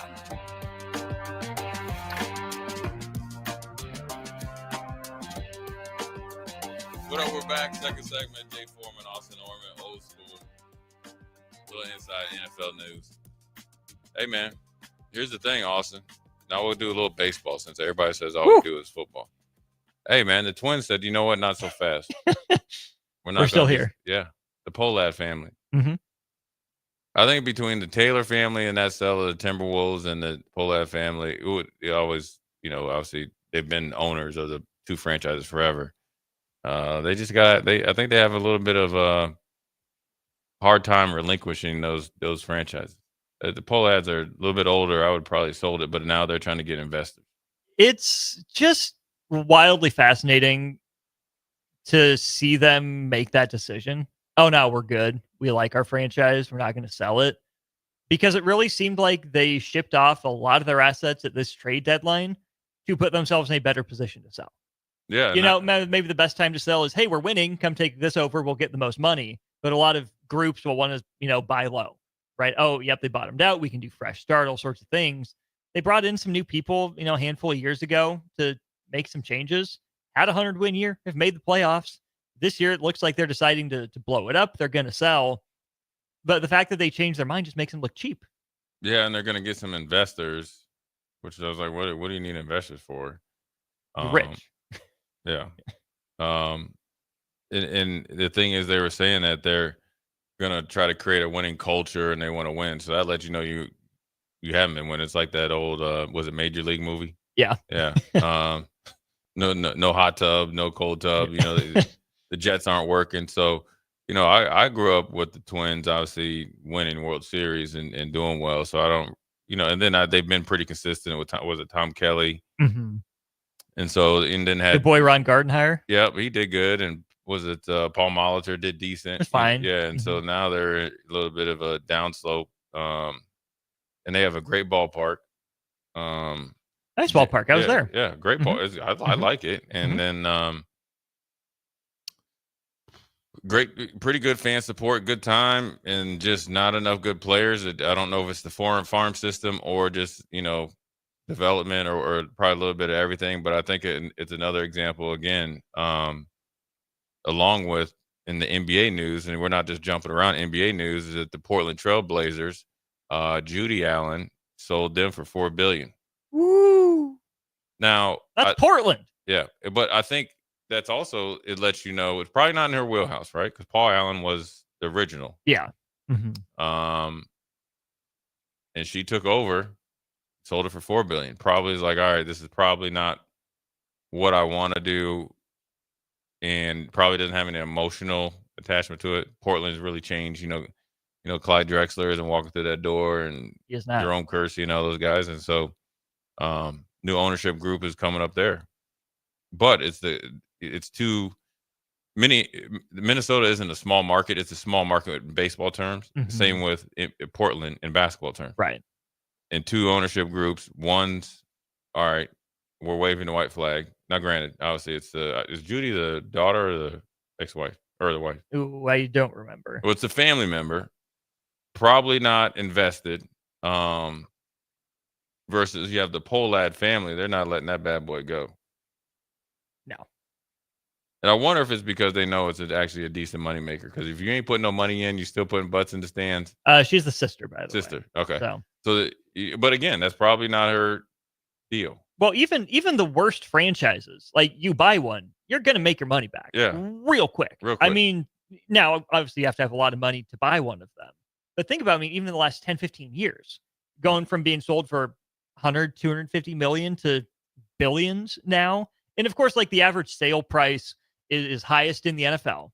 Then NBA is second. I think Minnesota's a better market than Portland. They've had more success recently than the Blazers have. Even like go post Dame, right? The last 5 years have been better for the Twins than it has been for the Trailblazers. But you can consider them comparable markets across their sports. What, 2 years ago? Yeah, a couple years ago. And also, when you look at it, I think like this: people don't understand owning sports franchises is probably in that tax bracket a better and safer investment than going out and doing their other stuff. Well, it's literally foolproof. Yeah. Your team can be so incredibly bad, and yet you're still going to get your money. Yeah. Because the league's going to get its money. Because you'll get the rev share distributions, right? If you're a small market team in baseball, a little bit in the NFL and NBA as well. It's nearly impossible to lose money owning a professional sports franchise. I wonder what talked the poll ads out of it, and I wonder what the reason. And I understand if you want to get some investors in there, so then essentially you're the majority owner and kind of you get, I call it a stay bonus. You know what I mean? And essentially, we're going to still be the majority owners, and you're bringing a couple minority owners, or was that 1% or whatever. And then obviously you get to pay yourself that because you own it. But what I didn't realize, Jay, is just how close the poll ads came to contracting the Twins, like wiping the franchise away. Oh yeah, I didn't realize that. Oh yeah, always. That's crazy. Not that they have like the most history, but I just can't imagine an MLB without the Twins. Well, did I ever tell you about the David Ortiz story? Well, yeah, he wanted to stay there and they wouldn't pay him a mill or something. My cousin worked at the downtown Marriott. David Ortiz came up through the Twins, farm system or whatever. I think he's Dominican, right? And then he's living in Minneapolis. Not many David Ortizes in Minneapolis, are there? It's like now you're in the middle of winter. And I remember, and I was back, in Minneapolis, and stopped down to see my cousin, and he'd tell me about David Ortiz, and I was like, all right, let me see this dude. He was real cool. He was like, man, I just at that time I think it was 20 home runs you were considered a power hitter. He's like, I just won $1 million. So he hit his 20 home runs or close to it. Asked the poll ads for $1 million. They're like, nope. He goes to Boston for a box of crackers and a couple pieces of gum, and now he's a stalwart in Boston Red Sox history.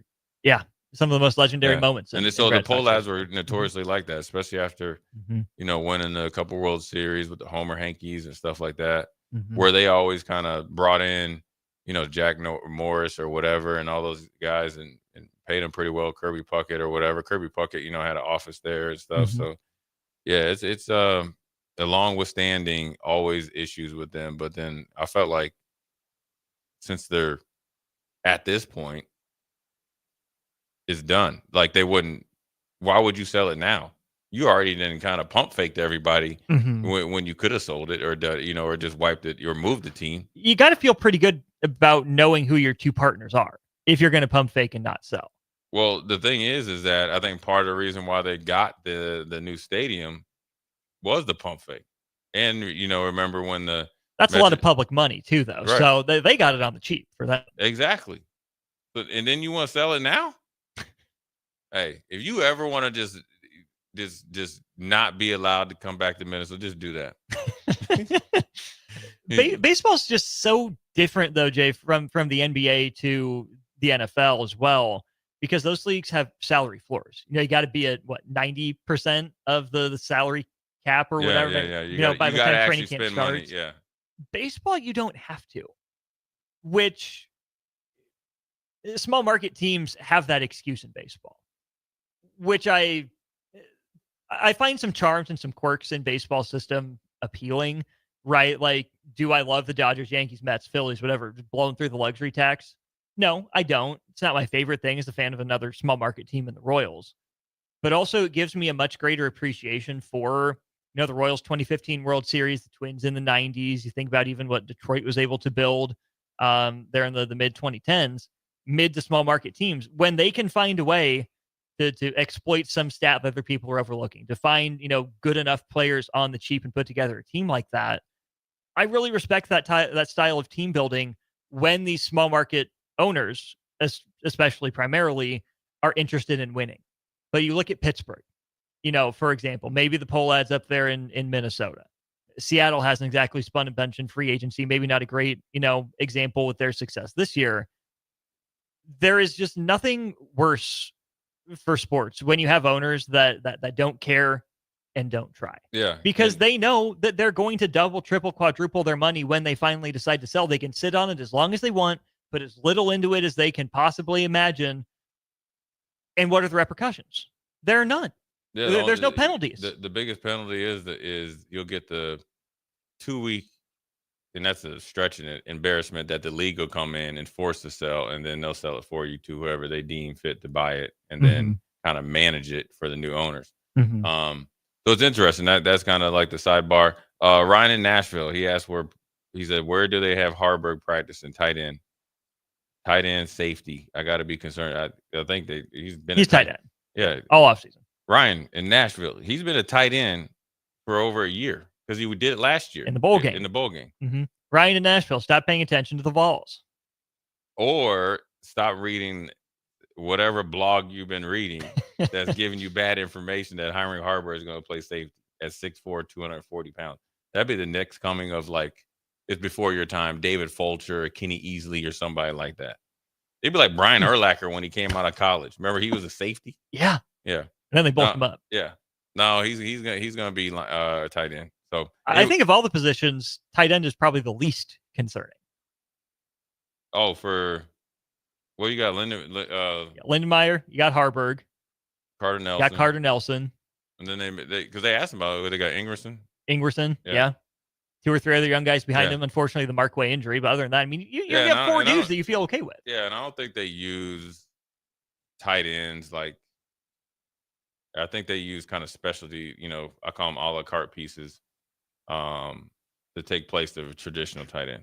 So that's where I think they're probably in a little bit better place than people might think so at this point. So anyways, we're going to take a quick break, come back, put a bow on this old school on Wednesday.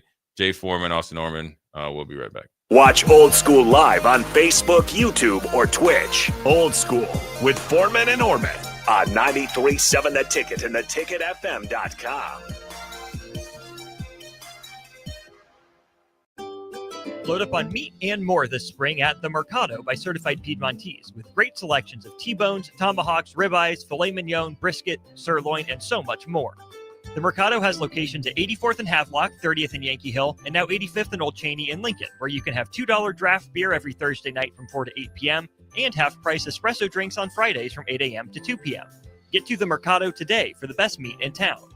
Jack Russell of Farm Bureau Financial Services is here to help you protect things that are most important to you. Whether it's your home, your family, or your future, Jack Russell has the proven experience to get the job done while developing authentic relationships with you. Give Jack a call today at 402-421-9100. Again, that's 402-421-9100. Or visit one of his 2 locations in Lincoln or Seward and learn how you can excel in the complicated world of insurance. Jack Russell of Farm Bureau Financial Services, a trusted and well-respected representative since 1999. There's a lot on the line in divorce. This is Joe Cordell of Cordell & Cordell, the largest family law firm in the country, with over 35 years of helping clients navigate divorce. But being big doesn't mean less personal or less local. Our attorneys live and work in your community, and as neighbors, they understand the challenges your families face. Divorce is complicated. It affects every part of your life, your home, savings, retirement, and of course, kids. So when you find yourself facing divorce and the unexpected directions that it can take, it's times like this that you need a partner you can count on. If you're a man facing divorce, contact Cordell & Cordell today to connect with a local divorce attorney who understands the challenges you're facing on a personal level. Text GO99 to 323232. GO99 to 323232. GO99 to 323232. 1221 N Street, Lincoln. Texting privacy policy and terms and conditions posted at textingterms.us. Texting enrolls you for recurring automated text marketing messages. Message and data rates may apply. Reply, stop to opt out. A1 Automotive's second location is now open at 5110 State Hill Drive, just off of Yankee Hill Road. The new location continues to specialize in all makes and models and provides personalized service as they have for 15 years. With the school year here, A1 Automotive reminds you that college students get 10% off any service, and they offer free tire repair with a valid college ID. Schedule your appointment today at a1autolincoln.com and visit their new location in South Lincoln at 5110 State Hill Drive or downtown at 11th and L.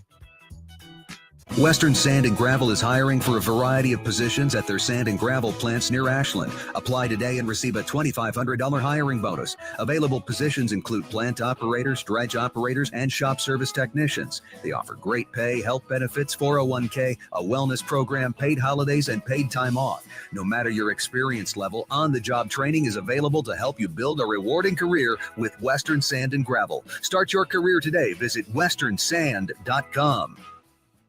Are you looking to upgrade or improve the garage door on your home? This is Cameron Hall of Doors Plus. At Doors Plus, we guarantee to offer a wide selection of options from 5 leading garage door manufacturers as we deliver a free estimate, exact measurements, and rapid installation with a 3 to 5 week time frame. When you choose Doors Plus for your residential garage door needs, you'll work with our experienced technicians and be ensured that your new door seamlessly complements your home. Give us a call at 402-590-5800 or visit us online at DoorsPlusLLC.com.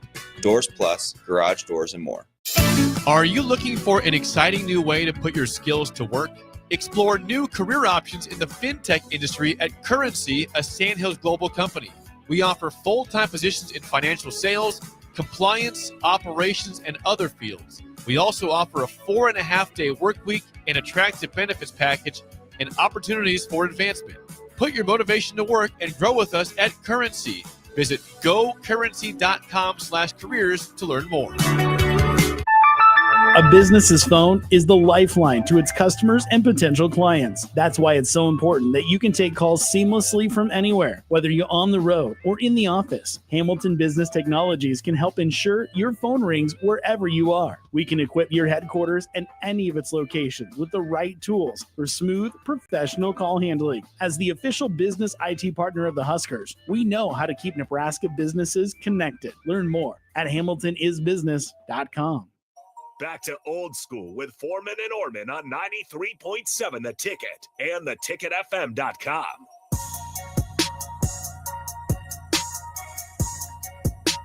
What up? A quick segment. Jay Foreman, Austin Oerman on this hump day, on this Wednesday. Hot, humid outside, but definitely always a day for grilling. So we want to thank the Mercado, obviously, for their continued support. We got Lighthouse next. My man, Bill Michener, coming up next Friday. 35 years, Lighthouse has been doing great things in the community. The gala is going on. Fortunately, and fortunately, I am not emceeing. I will be in attendance, though. How about that?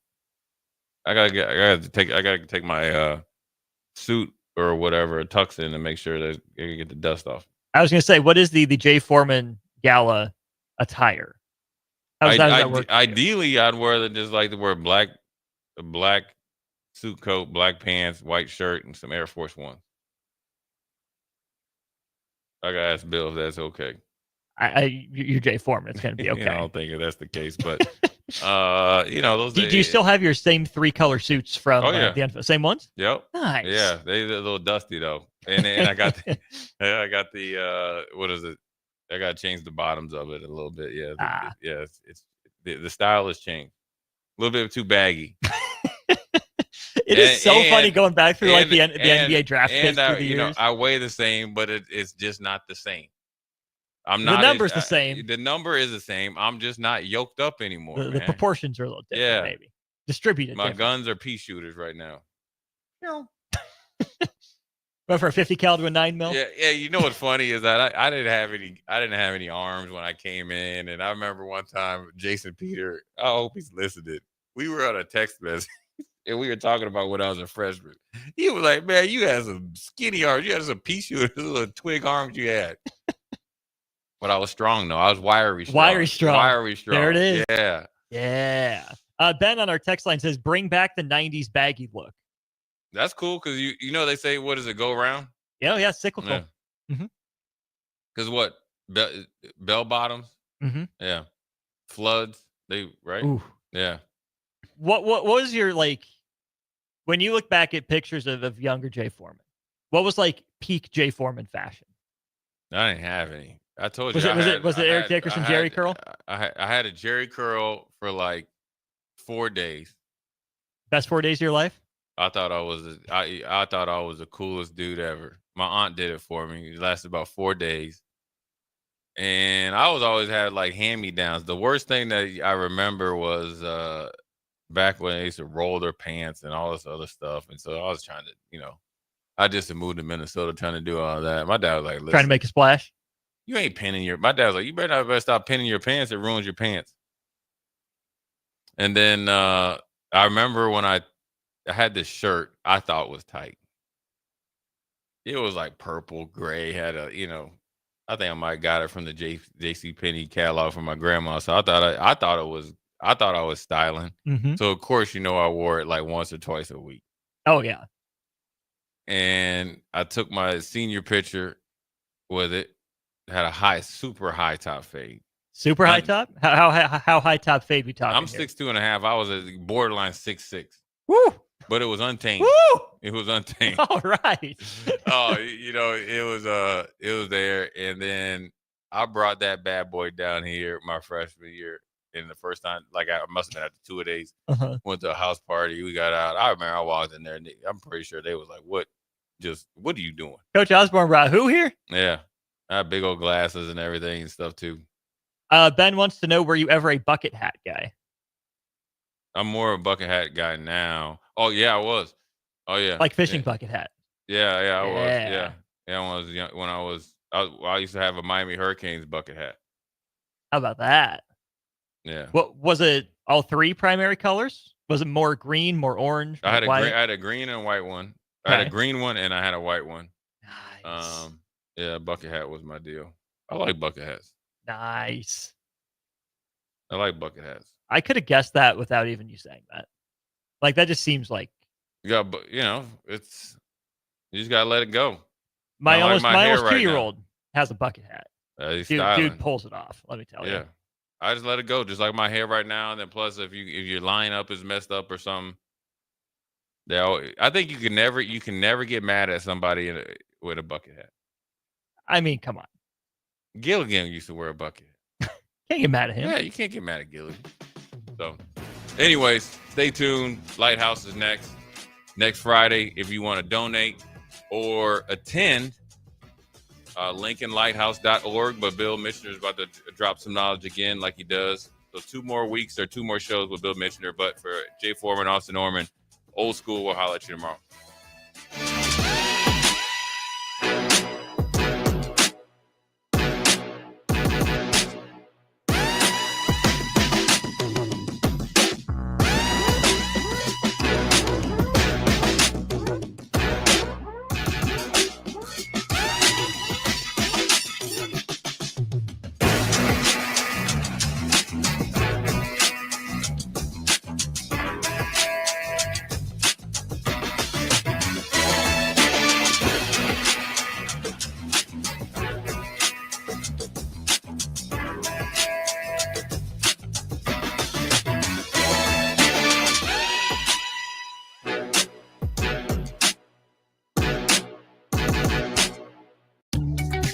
Are you ready for a new opportunity? Check out Sandhills Global. Join a dynamic team where your skills are valued and your career can soar. We offer full-time positions with a 4.5-day work week, competitive pay, excellent benefits, and a positive work environment. From IT and marketing to sales and finance, we're looking for talented individuals just like you. Apply today at sandhills.jobs and take the first step towards an exciting future. That's sandhills.jobs. Don't wait, apply now. Keep 'em Home would like to remind all of our listeners that are between 35 and 55 that breast cancer is a serious issue. 1 out of 8 fall victim to the silent predator, but if detected early, steps can be taken towards the treatment and prevention. Please schedule a complete physical exam and a breast cancer screening today. Do it for yourself and your family. This reminder is courtesy of Keep 'em Home, serving our area with pride and integrity, providing in-home care for seniors